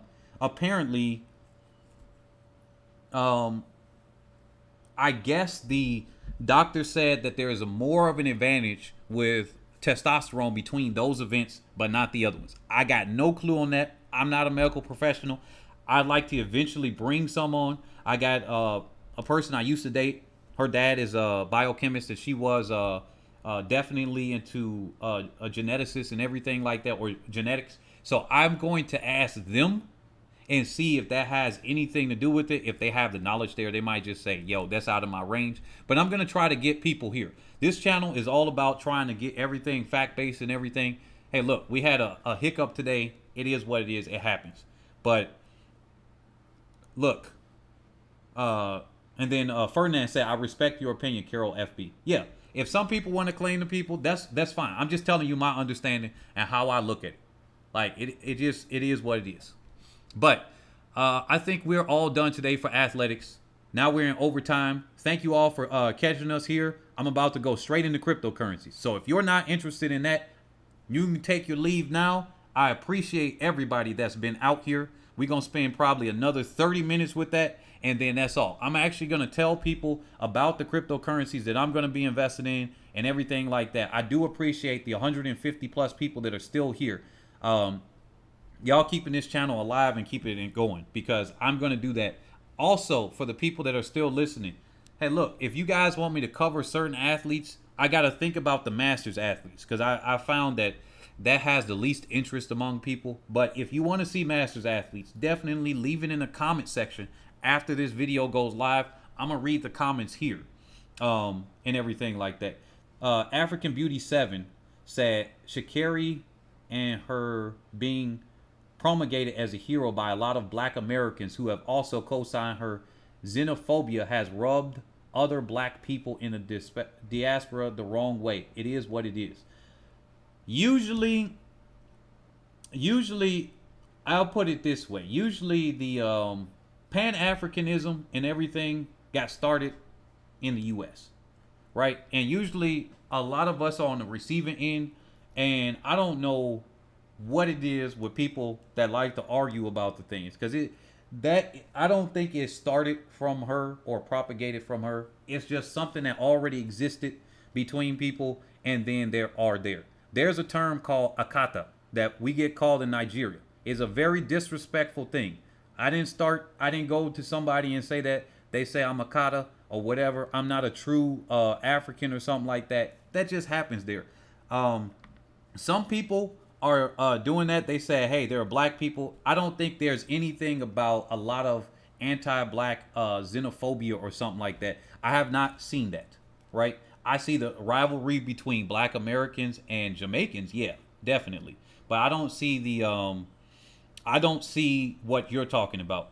I see the rivalry, and that's always existed. People saying Jamaica got short tracks. People saying that the USA is a doping nation. I mean, that's the stuff we see. If that's xenophobia on one way, then that means Jamaicans saying that the USA is dopers with no proof, or the tracks are too fast with no proof, really, because the Americans are able to reproduce their times. That's a form of that too. So really, I don't even think that's a big thing.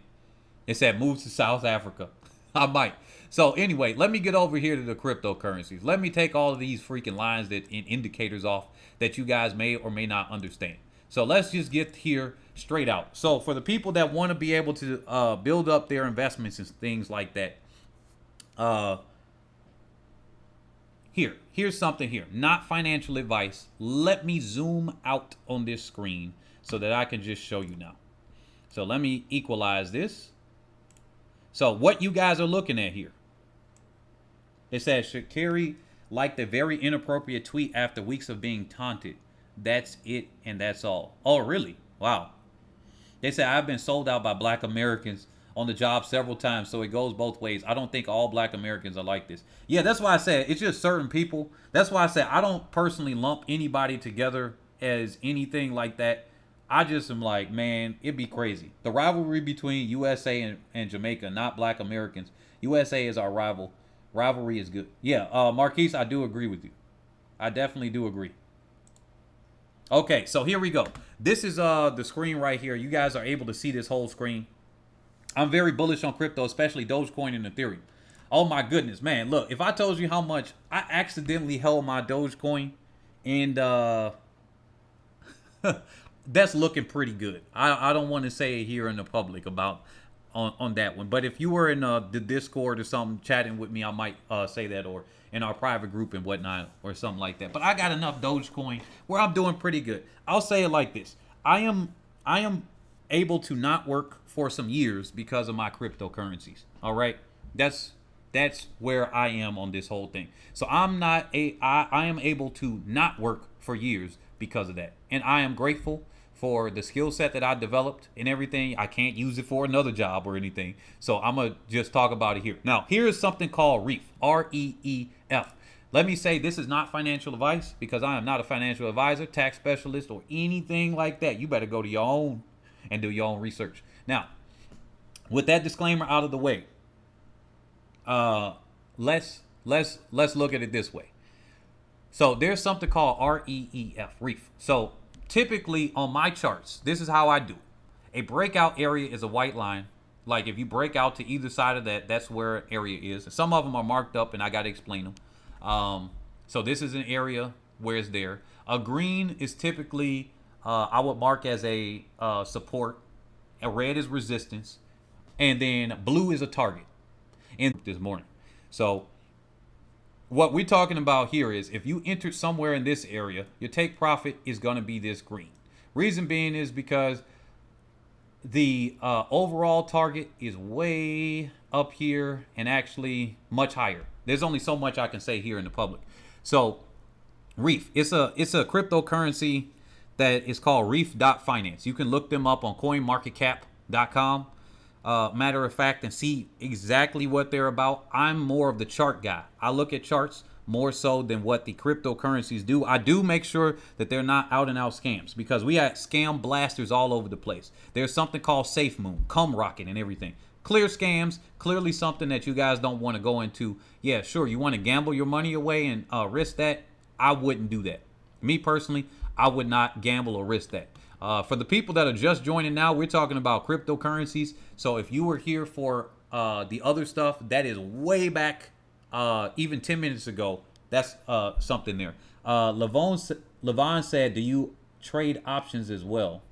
No, I don't. I hate options, matter of fact. I've done futures. Matter of fact, I have a Telegram. Let me see if I can bring that on the screen. I got over 6,000 trades. I might have to, let me see.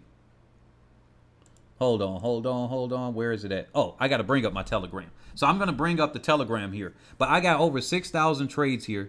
You can actually see with these trades, it's about 350 Bitcoin in profit that's there. So let me bring this up here. And I show people my wins, my losses. The thing here is this was my resume to show people that, yo, I am legitimate here, because I used to have a YouTube channel. They attacked me when I did like an 80 Bitcoin, 50 Bitcoin profit live on that YouTube. So let me bring this up here. Let me shrink up some of these other ones. So here it is. Gosh darn it. Took it out because it didn't seem like people were going to join it. So for the evidence, plus that thing charges a lot of money. But here, you got some of these future trades here. And I be posting up stuff right here. But I post up goofy stuff. But these are some of my trades that I do on futures. And I'm showing the percentages here. Obviously, you don't know what the size is. It could be $1. It could be 500. It could be 5,000. Obviously, with that. They said, please leave your email for cryptocurrency contact. Oh, my email? You could just email me HeadAndShouldersATR@yahoo.com. Right? Now they starting to freaking they're starting to buffer me here. It looks like. Let me copy my there. And actually, Ferdinand, if you put your the subject as sports, your name, and then for cryptocurrency as a subject itself, then I'm gonna make sure that I read you through, because I ban people or I block people from those emails. I don't like random emails. So some people that try to contact me before, they got blocked because they sent me an unsolicited email and I didn't recognize it. As the channel grows larger, you get more and more trolls. So I just block the people. But that's definitely the email, and you just put that as the subject matter, and then from there I'll open it up and everything like that. But yeah, definitely I do futures trading. Options is a little bit different. Options is popular in the United States, being that the USA has a lot of regulations against futures. So like if you want to do futures, a lot of times you got to use a VPN or something like that. I travel to different places, so that may not necessarily be the requirement here. Also, I got this chart or this list right here. I'm keeping track of all these. This says FUTA only. It's futures. I got all types of this. BTC, Listy Boy, Crypto Chat Africa, Binance, for YouTube channel, so on and so forth, right? But I trade big money. I trade a lot of money. The people in my groups, they do this. So here's another chart. I can do a live analysis with people. Looks like this one broke to the downside instead of the upside. If this broke, oh, wait a minute. If this broke to the upside, that would have been the target. The 145 on here. But look, let me just do something real quick. Let me show y'all something that you all should learn. It's something called market cycles. They say, how about Bitcoin? Head and Shoulders, will you talk on that today? Yeah, that's what I'm about to get into right now. So here's a website called Bitstamp, right? And let me take this off. There's a lot of people, whatever the majority of the people are thinking, typically the whales will do the opposite, right? They'll let you win 30% of the time because that allows you to get a false sense of security. But here's Bitcoin. We can see this whole, is this log scale I got here? Let me do it to the regular scale very quickly. So I'm about to make a point here. Now, Bitcoin, we got evidence here back in 2011. When you go to Bitstamp, it's BTC USD for Bitstamp. Now, if you look at this, you can see every single time it looks like a huge price actions. Like when you zoom in, you're like, wow, this is crazy. Bitcoin's $1,000 or $1,163. This is huge. And then you go to the next cycle, and then Bitcoin looks like it's huge at $19,666, and then so on and so forth. So what we're looking at here is every time it goes up, the percentage of which it goes up decreases. Bitcoin goes through something called a market cycle. The biggest thing for you all to learn is the market cycle, right? The market cycle means a cycle is determined by the last time it dumped, right? The last biggest dump, right? And then when it pumps up again. So this market cycle right here would have started here, and it goes. And they're usually on December. Let me see if my marking is here. I should have my marks on this chart. Do I have my mark on this chart? No, I do not. I do not have this chart marked up like that, but here is another one. So, as you can see, this was in a bull flag right here. Let me pull up my other chart because this says for students. That may not be the chart I want to load up.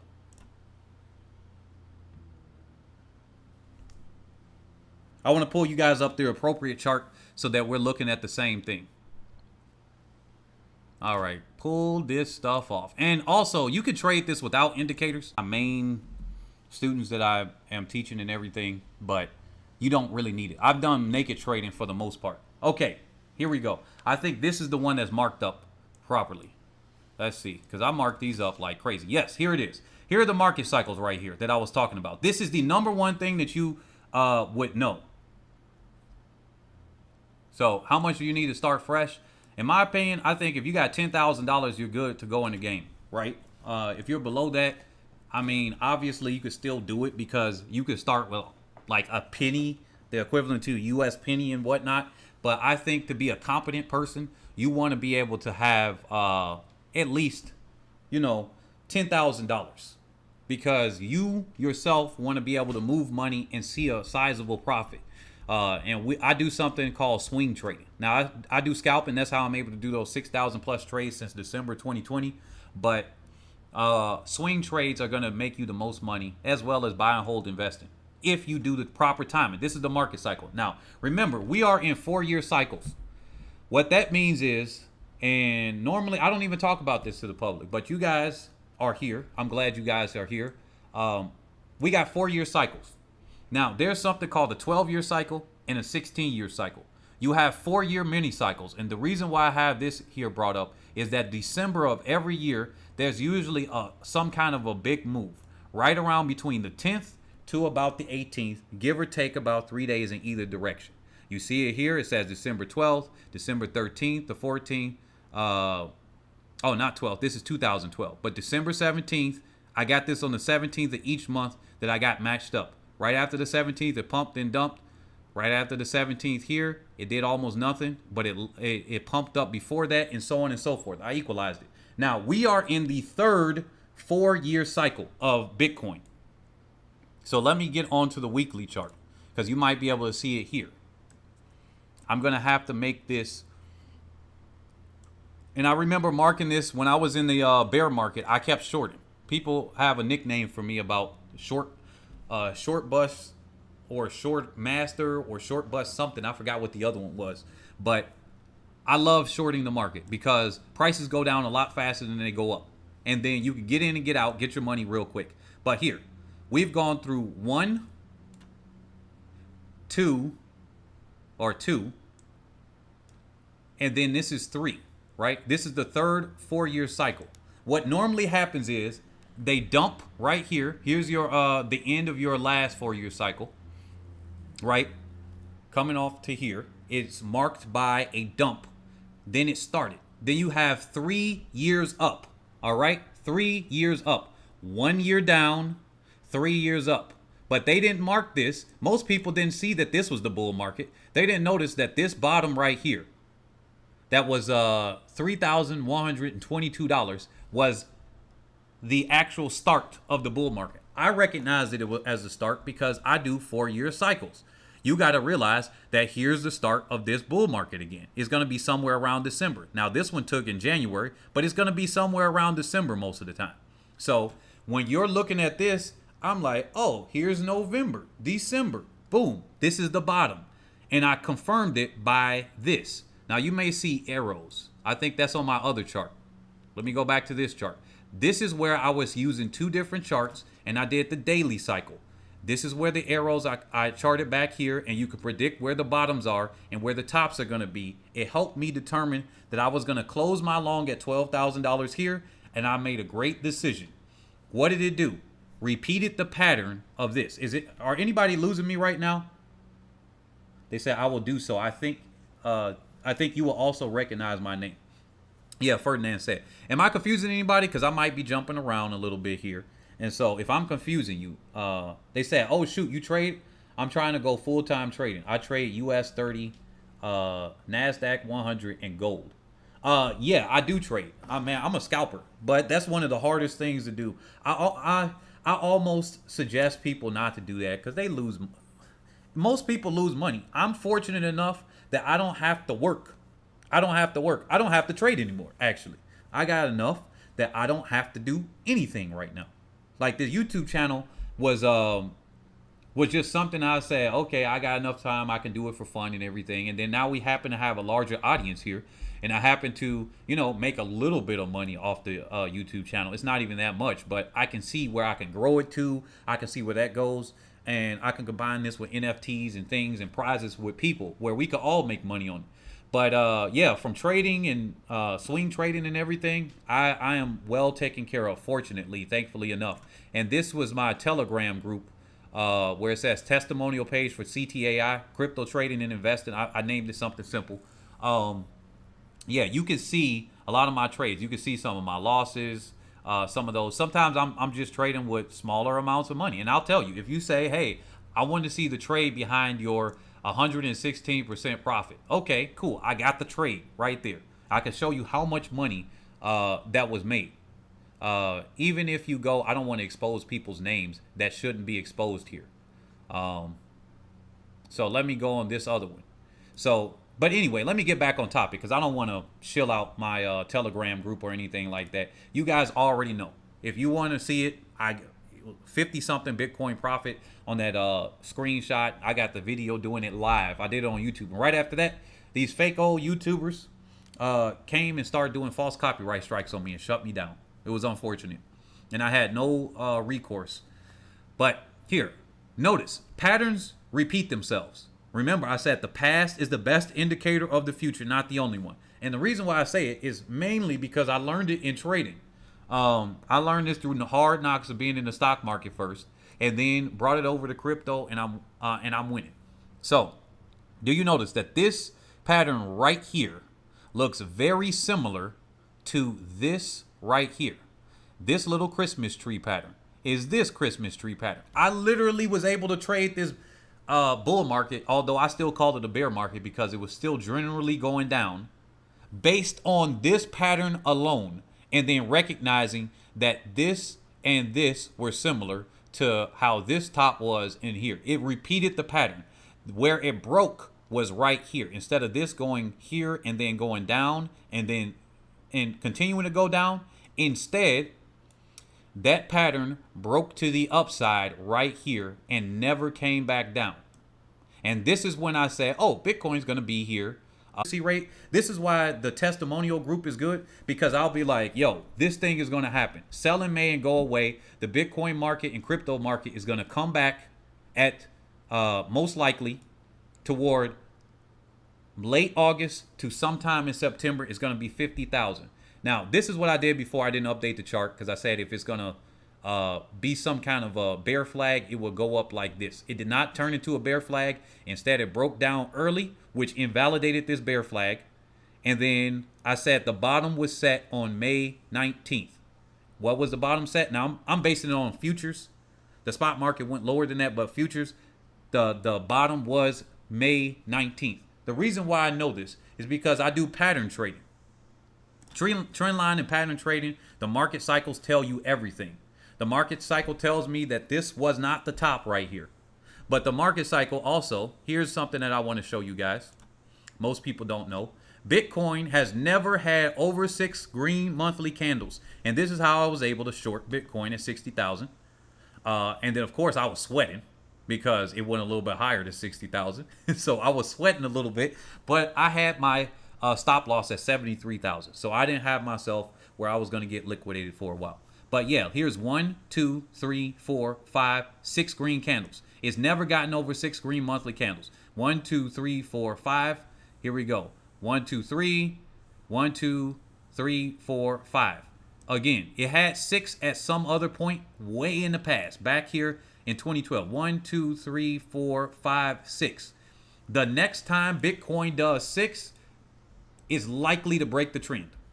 So typically either the third or the fourth attempt at a pattern, because 6 monthly green monthly candles is a pattern, then it breaks the trend.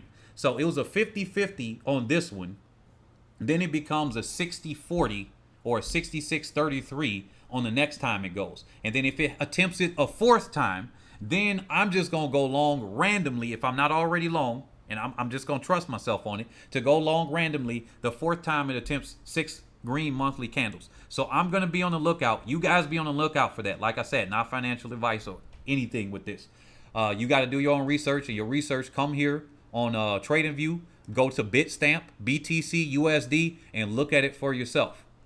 Patterns are meant to be used as, for me, a guideline, right? So there we go. Let me see anything else I want to look up. Oh, and Ethereum. Let me see if this is the chart that I did it on. Did I do it based on Binance? I can't remember. Let me take these off. No. Wait a minute. Where was it at? So Ethereum hit our targets. Remember I said blue? This target was set way back there. I don't think this is the chart that I had it on. Ethereum. Now, one day I think Ethereum will actually pump past Bitcoin. Everything is set for that. For Ethereum. Here it is. Ethereum being roughly about $100 to $140. I traded that thing so much, shorted that thing so much, longed it so much that in my head, I still every once in a while still blink and I'm like, huh? I see my Ethereum in my wallet and I'm like, wait a minute, it's worth this much? Oh yeah, I forgot. So in my head, I've been burned and ingrained so much between trading it between $100, $90, and $140 that I have that in my head. I determined this W pattern based on literally this. When it got up to $290, and I got all of the evidence of everything I'm claiming here. Before it got there, I had already said, yo, we break this. This is where we're going for the W. This was the all-time high, which means we're going to set this as the target, 2,700, but I'm going to be conservative because 5s and 10s, 2,500 is our target.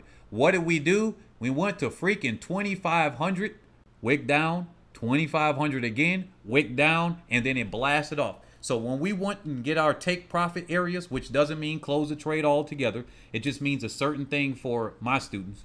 But we got this. I did this way back here in July of last year, in July of 2020. And so I still got this. So now where do I see Ethereum going? After saying all of that, they said, what about tax if I trade from South Africa?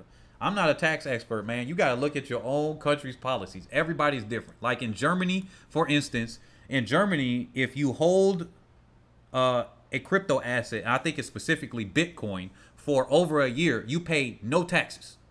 There are other countries where you pay no or little taxes. Paris or France has a good tax policy as well on crypto. The USA is very stringent. It's a transaction tax. So every time you do a trade, buy and sell, you got to pay a tax on it. So you got to look up your own thing there, right? You got to look up your own state because different states in the USA are different. Texas, Texas and New York are a little bit more stringent on it. So look up your own taxes and everything there. Now, Ethereum got one of two things that's happening. It's either about to form a W, where we're going to form a W when it goes up, and I think it'll probably bounce down to where this old target line was, and then it goes higher, or we just kind of accumulate here for a second and then blast off. Typically, the traditional Wall Street traders, they sell in May, go away, they come back and fall. So the way I'm looking at it is fall is right here. We are in fall right here. So since they're coming back, if it does fall down to about 2,500, which isn't really that much of a drop, then we're going to come right back up and then blast off. We could accumulate right here, but that's not what I'm looking at. And the reason why I'm saying could, if, and all of this is because what you're trading, what you're looking for is probability. You want to put the probability on your side so that you can win. It's not, and a lot of people, they make fun of people and they say, well, if this thing here and if that, that's all you themselves in this position to win because of this strength measure. That's what we're doing. I take the same principles I use with track and field that I've taken in trading. They said, is bear better than bull according to you? For me, I love prices dumping. I was there. Matter of fact, can I pull this up on my Discord? I think I can pull up my Discord. I was there when the market was starting to turn around and people were saying Elon Musk trashed the market. Man, look, I'm gonna tell y'all a fact here. Here's some stuff here that's not charting wise, so that you all can just have that information for you. Look, Elon Musk did not, from my view here, and remember I said all of this is my opinion here. Let's go to BTC, USDT. Let's go to futures. I love the futures. And plus that has a lot of liquidity and stuff, even if I don't trade futures. Now, they said Elon Musk is the reason why the crypto market crashed, because he gave a crash here. Now, remember what I said. Bitcoin has never had more than 6 green monthly candles before. So what you're doing is you're just literally trading a trend. That's all you're doing. You're trading a trend. Now, we went to 6. Here's April, which is a potential reversal candle right here. When you see these cross-like candles, these dojis, logically speaking, it would have dumped down to at least the bottom of here and probably overshot, because that's what it does sometimes. And probably saw this, and that's what it did. It dumped, and then it came back up, right?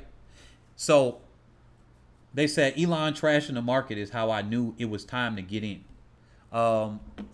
So yeah, these guys, they would be setting up a market for themselves. But look, when Elon Musk put out the tweet, which was like roughly right here, the market had already dumped. All it did was this looked like a pattern that looked like it was set up to dump, not set up to fly. And guess what happened? So they said, let me prove this up here too. Let me bring up Twitter, because we got a guy that's he works for Chainalysis, right? Uh-oh, my computer's freezing up. Chainalysis. And so this man, he already proved, he said, oh, the whales winded up selling Bitcoin. They started selling it May 1st. They started selling May 1st. So how did Elon Musk be the one that dumped it, right? How did he dump cryptocurrencies? He couldn't have dumped it because they already started selling beforehand. So let me see here. I'm trying to bring it up in the background. So you might see some freezing here because my computer is working really hard. Can you guys still hear me, by the way? Oh my goodness, my computer is going bonkers just bringing up Twitter. It shouldn't even be that hard. So, let's see. Oh, what is that man's name? Because it's the Chainalysis CIO, I think. But anyway, I can't bring it up right now. I was going to bring it on the screen. This is where you do your research on this one. Now, they're the ones that have a whole bunch of money at stake, and they are tracking everything that we do.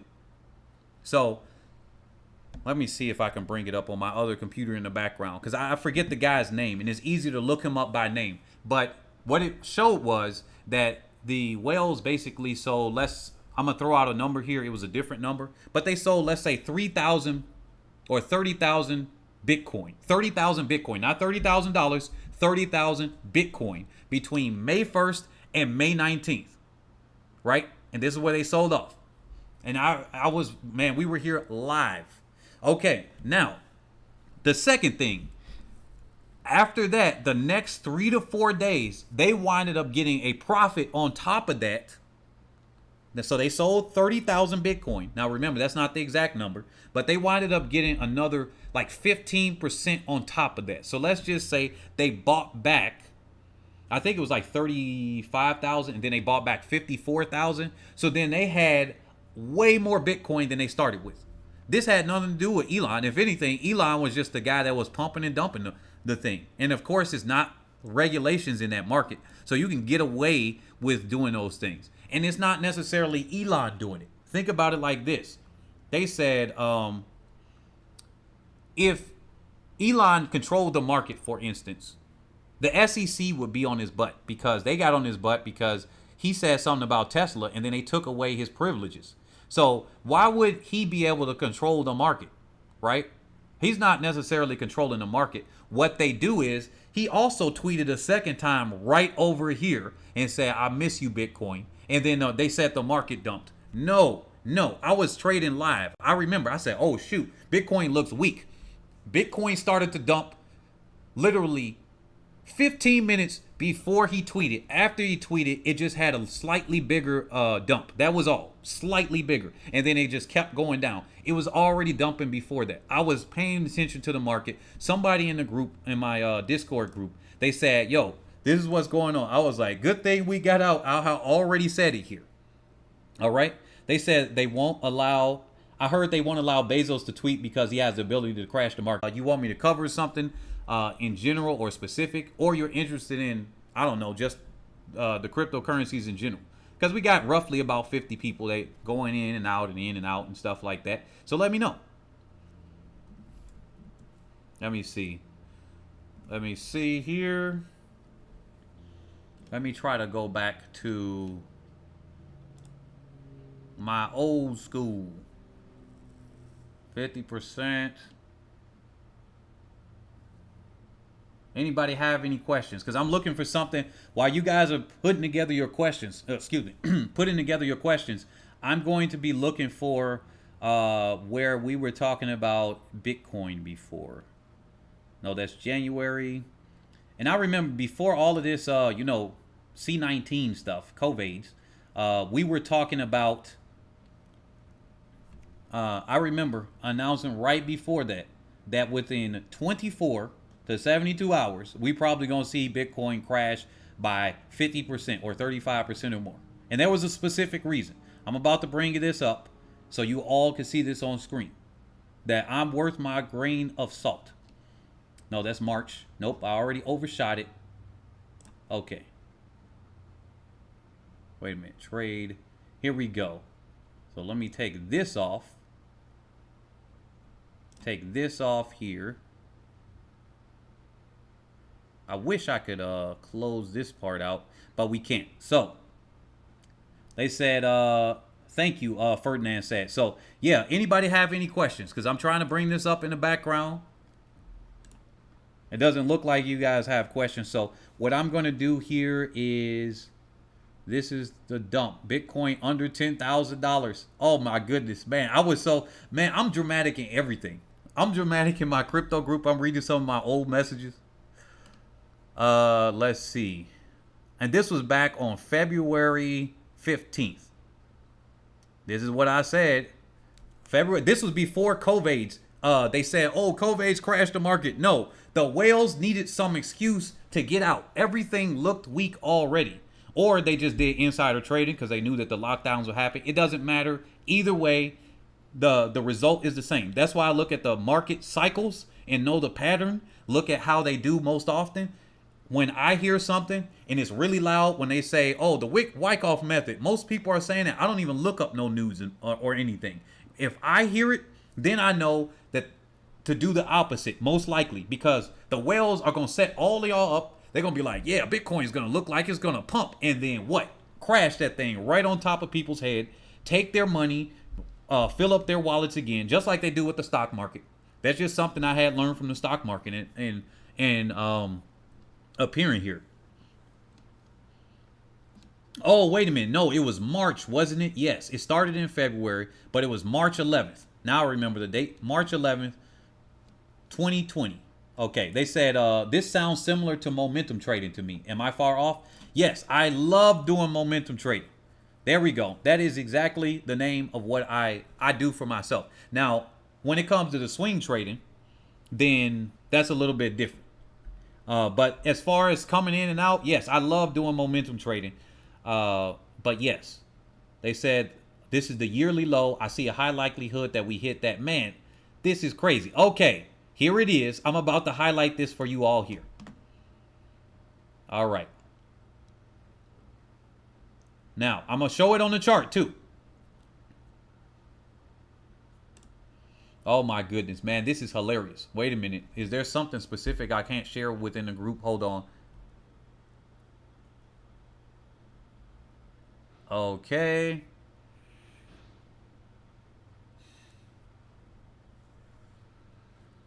Okay, here we go. March 10th. Here's the evidence right on screen for everybody right here. Now, here we go. Now, as you can see, my Academy 101, blah, blah. Don't pay attention to that. Let's look at this part, right? Oh, let me make sure you guys can actually see this. Oh, you guys can't see it. Oh, shoot. Wait a minute. I forgot. You guys cannot see it. Give me just a second. Shoot. There it is. Boom. Even better. Now I got it straight for you guys. Now here. You guys can't see the rest of the Discord, but you can see this part. Now, they said Elon Musk claimed as South African over capability to raise and or strike down prices. Yeah, this man, he's setting up people here. Now, this is my name here, the Drunk Investor. I was gonna call myself the Drunk Runner as a YouTube channel, but even though I don't drink at all, I don't drink, I don't smoke, I don't do any type of drugs, I don't take coffee. Like, I stay away from all that stuff. Like, so that's crazy. I don't even like different medicines or whatever, medications. So they said, here it is, March 10th. You see it right up here, right there, the evidence. BTC looks ugly as hell right now. Dump formation as more and more time goes by at the current moment. Based on the 1 hour, the 4 hour shows much different picture, blah, blah, blah. Looking at that, whether today or another few days. Me personally, I hope it's in a few days, but I don't mind a sub $4,000 BTC after we break 6.2K LOL. So I'm just taking it as is. I'm preparing for a bounce. Time to do some hard talk, everybody. This is still March 10th. Here it is, 11:34 a.m. This is USA Central Time. Time to do some hard talk, people. It says BTC has the ability to fall 30% to 35% in a single 24-hour period. Maybe it's spread out technically over 2 days, quote unquote, basically. I'm quoting myself. But it has happened in one 24-hour period of time. Don't believe me? Well, when it drops by close to 50%, remember that we were here first. I'm looking for that opportunity. Not saying it soon, but get ready for it more than ever. If you want to come in and put a few $100s on the line for that quote-unquote signal, then I will be ready to take that in, because that will be the mother of all dumps. And BTC will either be called dead and then flag around a bit, or we continue to capitulate until weak hands are out and we make all money. Man, I'm funny as heck. Make money like nobody's business. That is millionaire overnight type of trading. And with enough money in there, or at least tens of thousands of dollars with a modest $500 trade or above with 100x. Blah, blah, blah. So the yearly low is 68.75. I said that. So when this happened, if we get to sub 6.4K, sub 6.2K, then we break 6K. We are probably going to free fall to low 5K to 4.5K. That's what I'm banking on. So yeah, that's what I said. Oh yeah, this was my old chart and all of that stuff. There go the evidence there. Now let me back this up to show you guys that I know what I'm talking about here.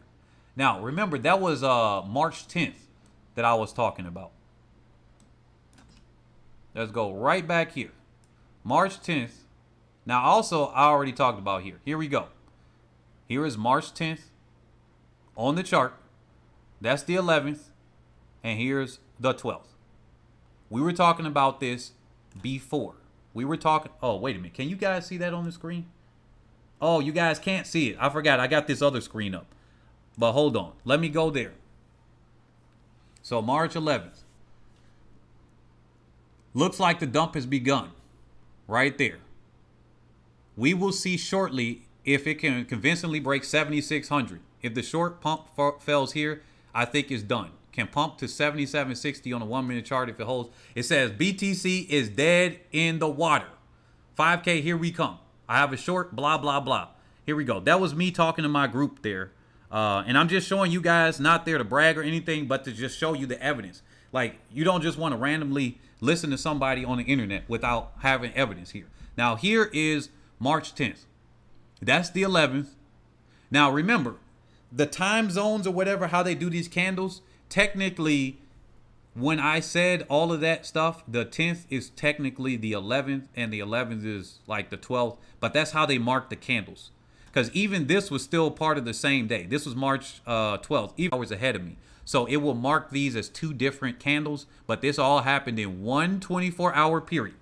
So I'm going to give myself a round of applause for catching that one. And this ain't the only one I caught. I could do this all day, but I'm not going to do that. I just wanted to show you guys this big one. We were here for that dump. And what did it do? 39% dump. Really, it dropped over 50% on one 24-hour period of time. It got all the way down to 54% dump and under 4.5K. So that's what we are here. This is what you can do when you learn the market cycle. That's why I said, do you guys have any questions with this? Because then I can explain something maybe more specifically. Because if no questions, I'm going to end it right here. If you guys got no questions. Because if that's the case, I've kind of generally spoken and just giving you guys that you got to do the market cycle. And market cycles are important. The last part of this market cycle ends December of this year. Now, obviously, market cycles are roughly, I do give or take 3 months. The next market cycle that we're in, if this is a 16-year market cycle, what happens most of the time is that we will be up 1 year, which means it could be 8 months, it could be 6 months. And then we will be down 3 years. What we've been doing are the first three cycles of a market cycle, which we are down 1 year and then up. Oh, wait a minute. This is the wrong chart. We are down 1 year and then up 3 years. Okay. So that means we're going to reverse if it follows through with how that trend is. Let me go to the monthly chart where we go down 1 year and then from that bottom we go up 3 years. Down 1 year, up 3 years, because the bottom is the lowest point. That's where we're marking our territory. December of 2018 to 2019, that's 1 year. To 2020, that's 2 years. To 2021, that's there. But remember, 1 year was down. So that's 1 year down, 3 years up. 1 year down, 3 years up. 1 year down, 3 years up. That means the next one goes 1 year up, 3 years down. Don't get yourself caught. Don't get yourself caught on that. Like that's my opinion. Don't get yourself caught on the, wow, this thing is going to go. So this market cycle ends in December of 2021. The altcoins are going to be a couple of months later. And there are going to be some altcoins that's going to go up about 20x and 50x that we are ourselves are potentially banking on. But we're going to take our profits out when we go up 2x to 4x. When we go up 2x to 4x, we take our initial trade out of that thing. That's what we do with swing trading, unless you're buying higher type of thing. But that's what I like to do. Then I rotate that same money, and then we rotate it into a different asset, right? So before I get to your question, let me finish this point before I forget. So if this is the case, and we are going up here, this is just the tail end of this market cycle, which will be here December 2021, give or take 3 months in either direction. I always like to give myself wiggle room. So maybe it doesn't end in December. maybe it ends in March of next year, right? Or February, right? Because Grayscale, coincidentally, they have their lockup until February of next year. Of course, they're probably going to dump before that. You always got to prepare for before that, right? Then, so if that's the case, they're probably going to start dumping in December and January. They might do some large dump and then they pump it right back up. And then you're like, wow, I'm excited. And then you get trapped and they dump you down. And then you're holding it. And then you're holding it. And then a couple of months later, because it's going to have some kind of breathing room. So let's say that December 2021 is the dumping point. Well, then it's going to give us a couple of months here. You see the bottom of this chart right here. It's going to give us a couple of months right here where it's going to be breathing room. It's going to accumulate. It's going to go up and down. But now we're looking at Bitcoin probably in a 100,000 to 150,000 range at that point, in my opinion, right? So it's going to dump down. It's going to get to psychological barrier 100,000, probably overshoot it a little bit, and then massively dump right back down into where we are now. Bitcoin likes to retest where it's been, all right? Assets like to do that. So if that's the case, if it holds around for 3 to 6 months, you all might think, if you don't, or if you aren't aware of market cycles, and look this up, 16-year market cycle, 12-year market cycle. The US dollar goes through a 12-year market cycle. Sometimes it lasts 13 years, but roughly 12-year market cycles. Currencies kind of do through that. Gold goes through a 16-year market cycle. The NASDAQ does a 16-year market cycle. Sometimes it lasts 18 years. That's why I say I could be incorrect on the year, but this is still roughly that market cycle. So we're going to find out if Bitcoin is a 12 or a 16-year market cycle very soon after this.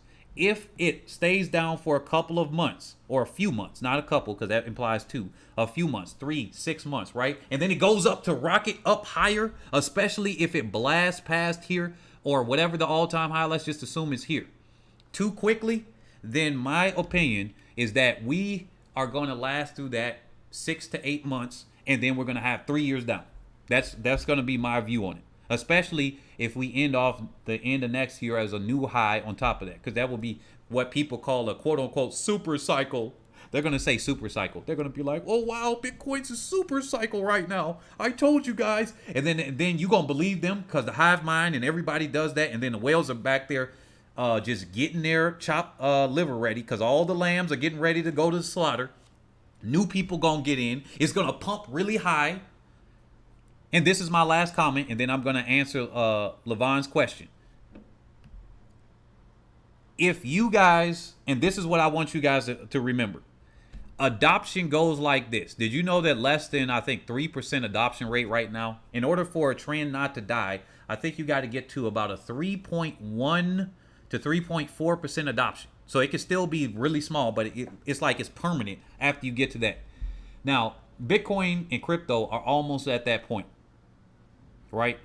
If you can get up to that level of adoption, remember cars in the United States, automobiles, they went from 11% adoption rate and skyrocketed. All right, let me put Shelly Ann Fraser Price face up here because a lot of people were looking like this. They were like, what? They literally were like, wow. It went from 11% to 88% adoption in 1 year, but it took about 13 or 15 years altogether. So it's like, boom. So be prepared, because if it does that quote unquote super cycle thing that they say, remember, when it goes on that 1 year up, that 1 year up is going to be a massive freaking pump, and then it's going to slaughter the freaking lambs when it comes down. It's going to be one nasty as hell freaking dump. And it's going to be rather quickly, and then it's going to slowly come up and then dump again. Slowly come up and dump again. But that is assuming that this is a 16-year cycle. But I don't know if this cycle through around we go from that small adoption to a massive one. I don't know that. That's the thing I don't know. Because this is now it's getting into new territory. This other stuff, especially when the bear market is in, it's very predictable, because at this point, I know that it's not going to go back up to the high. So I'm just looking at, okay, where's the resistance points? Oh, okay, cool. Short, short, short, short. While everybody else is like, buy the dip, buy the dip. They're going to keep saying buy the dip for a whole year until they finally get fatigued. That's what happened in 2018. People were still saying buy the dip. And then I was like, well, I'm glad I'm out. They were like, buy the dip, buy the dip. And I'm like, my buddies that called me up, I said, yo, this is the wrong time. I told y'all to buy this under 10,000. Why are you saying buy it now here? Bitcoin has increased by 1,000 too many times. So it says, how do I join the Telegram group? Well, the Telegram group is just the evidence of my trades. Now, that's going to be out of range for most people here. That's why I just did a general public thing. Because, I mean, technically, to join the Discord is a few $1,000s. But if you can, but if you want to, click that Telegram link there, and then just chat me up. You'll see who I am, because I'm the one that's chatting in there most of the time. And then just chat me up and ask me, because technically the Discord or the Patreon, I have a smaller academy there. You do the second tier. It's like the second tier in the Patreon, and then you get to join in with the beginner. What I like to do, if you want to email me or join that Telegram link there, what you'll do is just tell me where you are on this whole thing. If you're a complete beginner, then all right, we want you on a Patreon one. If you're in between that, because you're on my the YouTube, you will have a discount on the Academy. Because I'm gonna tell y'all, I charge these people $5,000 a year. We don't have that many people in the Academy, and so that is there. That's, I told you guys before, that's $5,000 a year. I don't think that a lot of people here that's watching the sports channel may have that. So I'm not gonna be out of the range or anything like that. And this wasn't here to like sell you guys here, but if it is gonna be a business thing, I want it to be win-win. If you can't afford it, you shouldn't be doing it. You should work a regular job. That is my whole thing behind it. Like, if you can't come into this market and you can't, at least, whether you go with me, whether you stay by yourself, whether you watch free YouTube videos where most of them don't know what the hell they talking about. But whatever you do, you get a trading book, go to investopedia.com, right? That's a resource too. Whatever you do, if you can't bring $10,000 to the table and have yourself your own savings account, like your own savings yourself. This is my opinion right here. If you can't have 10,000, I say with crypto, maybe 5,000 you can get away with. But if you can't have $5,000 in crypto and have yourself some savings for an emergency at your house, you should not be in cryptocurrencies. In my opinion, you should work a job. You will do better, especially if you're US. I don't know. Some people are US, some people are in Jamaica. I'm not sure how it is in Jamaica, but you could be a truck driver making $50, $60, $70, $80,000 a year. Some of y'all can make over $100,000 a year. Like, there are plenty of truck drivers that had joined my Discord Academy because they are able to make that, and they can get their endorsements and everything, and they could be taken care of. And you spend a few months in that, save up some money, pay off your bills, and then stack up that, then you can come into crypto. I'd rather you do that, because there's no point of somebody coming here and then saying, yo, I'm there. This not here to make me money. I can make more money trading than I can charging some people, even with the price that I charge the people there, because I don't want to see y'all just putting stuff in my pocket. That's what this channel is about. We talk about money. We talk about you making money. On previous videos, I say that too. So if it's about that, if you got to take out a loan, don't do it. If you don't have your stuff taken care of, as far as you got enough money to take care of yourself, don't do it. Okay, like that's my opinion. Obviously, I gotta technically say not financial advice there. I gotta say that. All right, so that's what I want to leave you guys off with, and everything with this nature. I think I'm starting to buffer, so they getting tired of me talking about crypto. But thank you all for coming out today. We still got about 35 people in here. I really appreciate everybody that's staying here. The Telegram group right there is, it's on Discord. We're on Discord. So wait a minute. Am I still buffering? Oh, okay. I've already handled this. I hate when it does this. Now I can't get this error message off. But anyway, it looks like I'm buffering. So right now, I think I'm going to go out, unless you guys have any other questions. Do you guys have questions about anything that I cover here? Oh, CoinMarketCap is a good resource as well. Yeah, CoinMarketCap is a good resource as well. So if you guys have any questions, say them now. I'm going to open it up for another five, maybe 10 minutes. And then actually at the top of the hour, end all of this. So in about 15 minutes, no matter what, if we got 0 people, if we still got 50 or 40, I'm going to end it. Okay? Because we've gone a long time. 2 hours and 40 minutes. Thank you guys for being out here. And I do apologize for being about 5 minutes late. I actually thought I started the stream or had it scheduled for 11:05 instead of 11. But yeah. So we talk about more than that. We want y'all to have pockets. So is anybody here? Ferdinand, are you still here? Other people still here? D'Angelo, what's up? Here's another website that's a good resource for you guys. It's called CoinMarketCap. So I've covered this on a previous one, but this is where you could track a lot of the cryptocurrencies and things of that nature way back here on CoinMarketCap. So if you want to... Oh, I'm still buffering again. Huh, interesting. Really? Dang, that's crazy. Mina Vamp is saying I'm buffering real bad. They don't want me to talk about this. Okay, now I think I'm done buffering. Am I okay? Let me see. Am I still buffering? So I'm going to ask you guys this in the chat, so you might hear this now. So, but anyway, look. Here we go right here. So, let's see. Bitcoin on CoinMarketCap.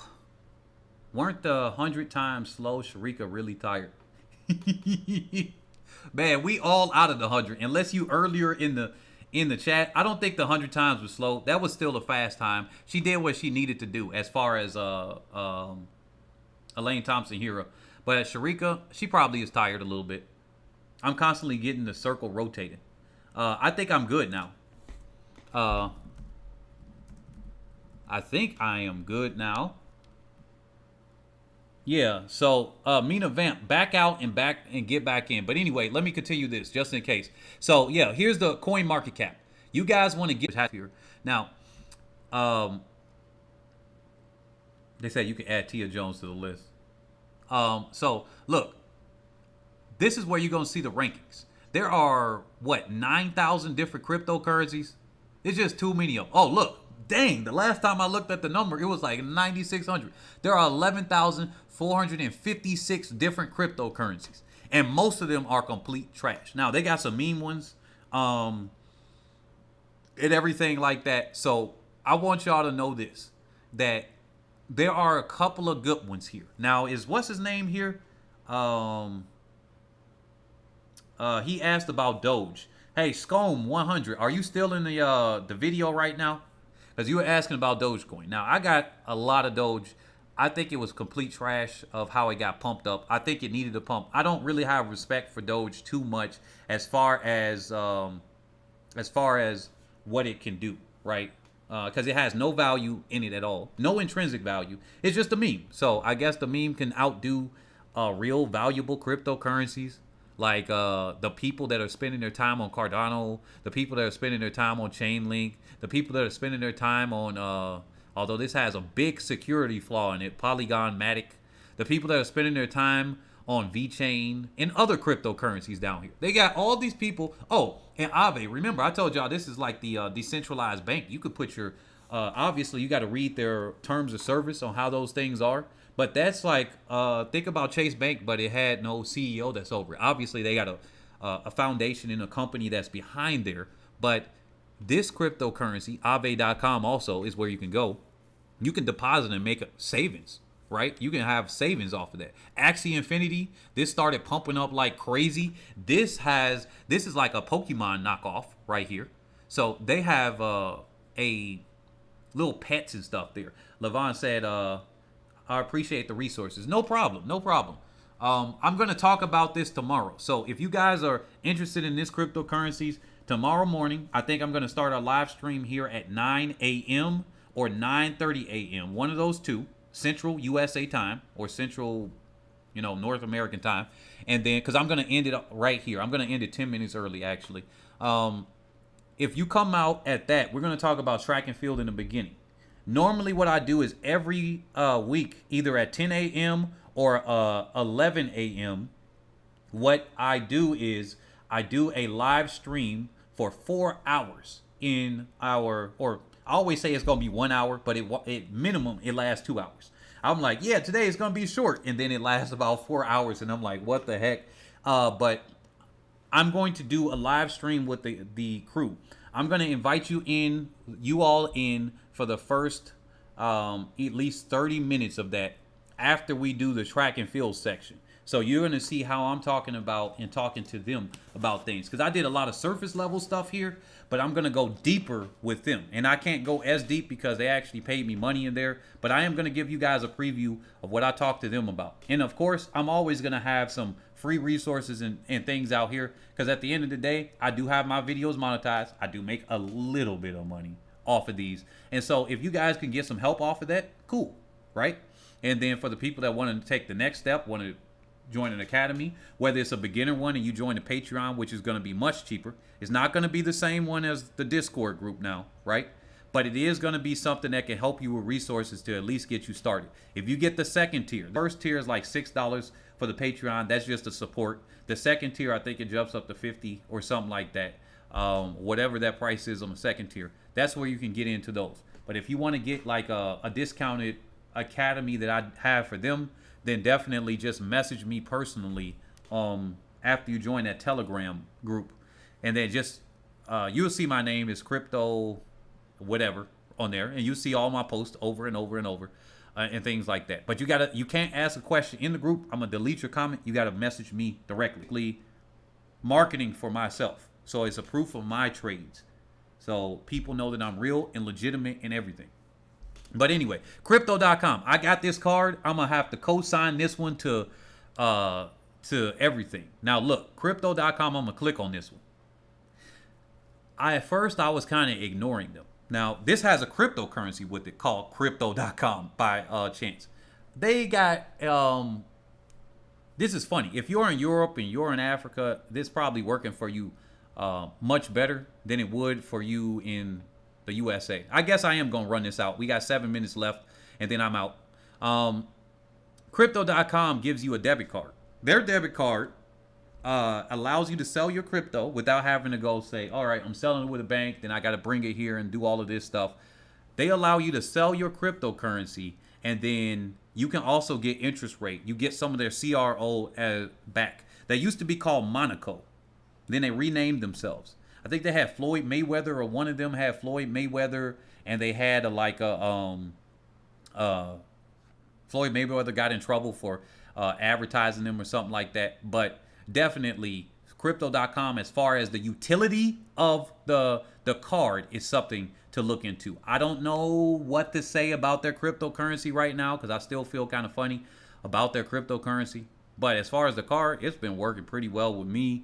I like it. They use a Visa card with them. So there's that. But anyway, you know what? I'm just going to go. My neck is hurting for whatever reason. And my back is hurting from sitting down so long. I still got to train later today. And so I'll catch you all on the next one. Like I said, reach out. I'm going to drop the Telegram link one more time for the people that want to go into that. Or you can go in the link in the description for Patreon and just sign up for second tier. Once we have more people in the Patreon, because we got one person that supports, then I'll start dropping content on the Patreon. So, but yeah, I'll catch you all in the next one. We're going to be talking track.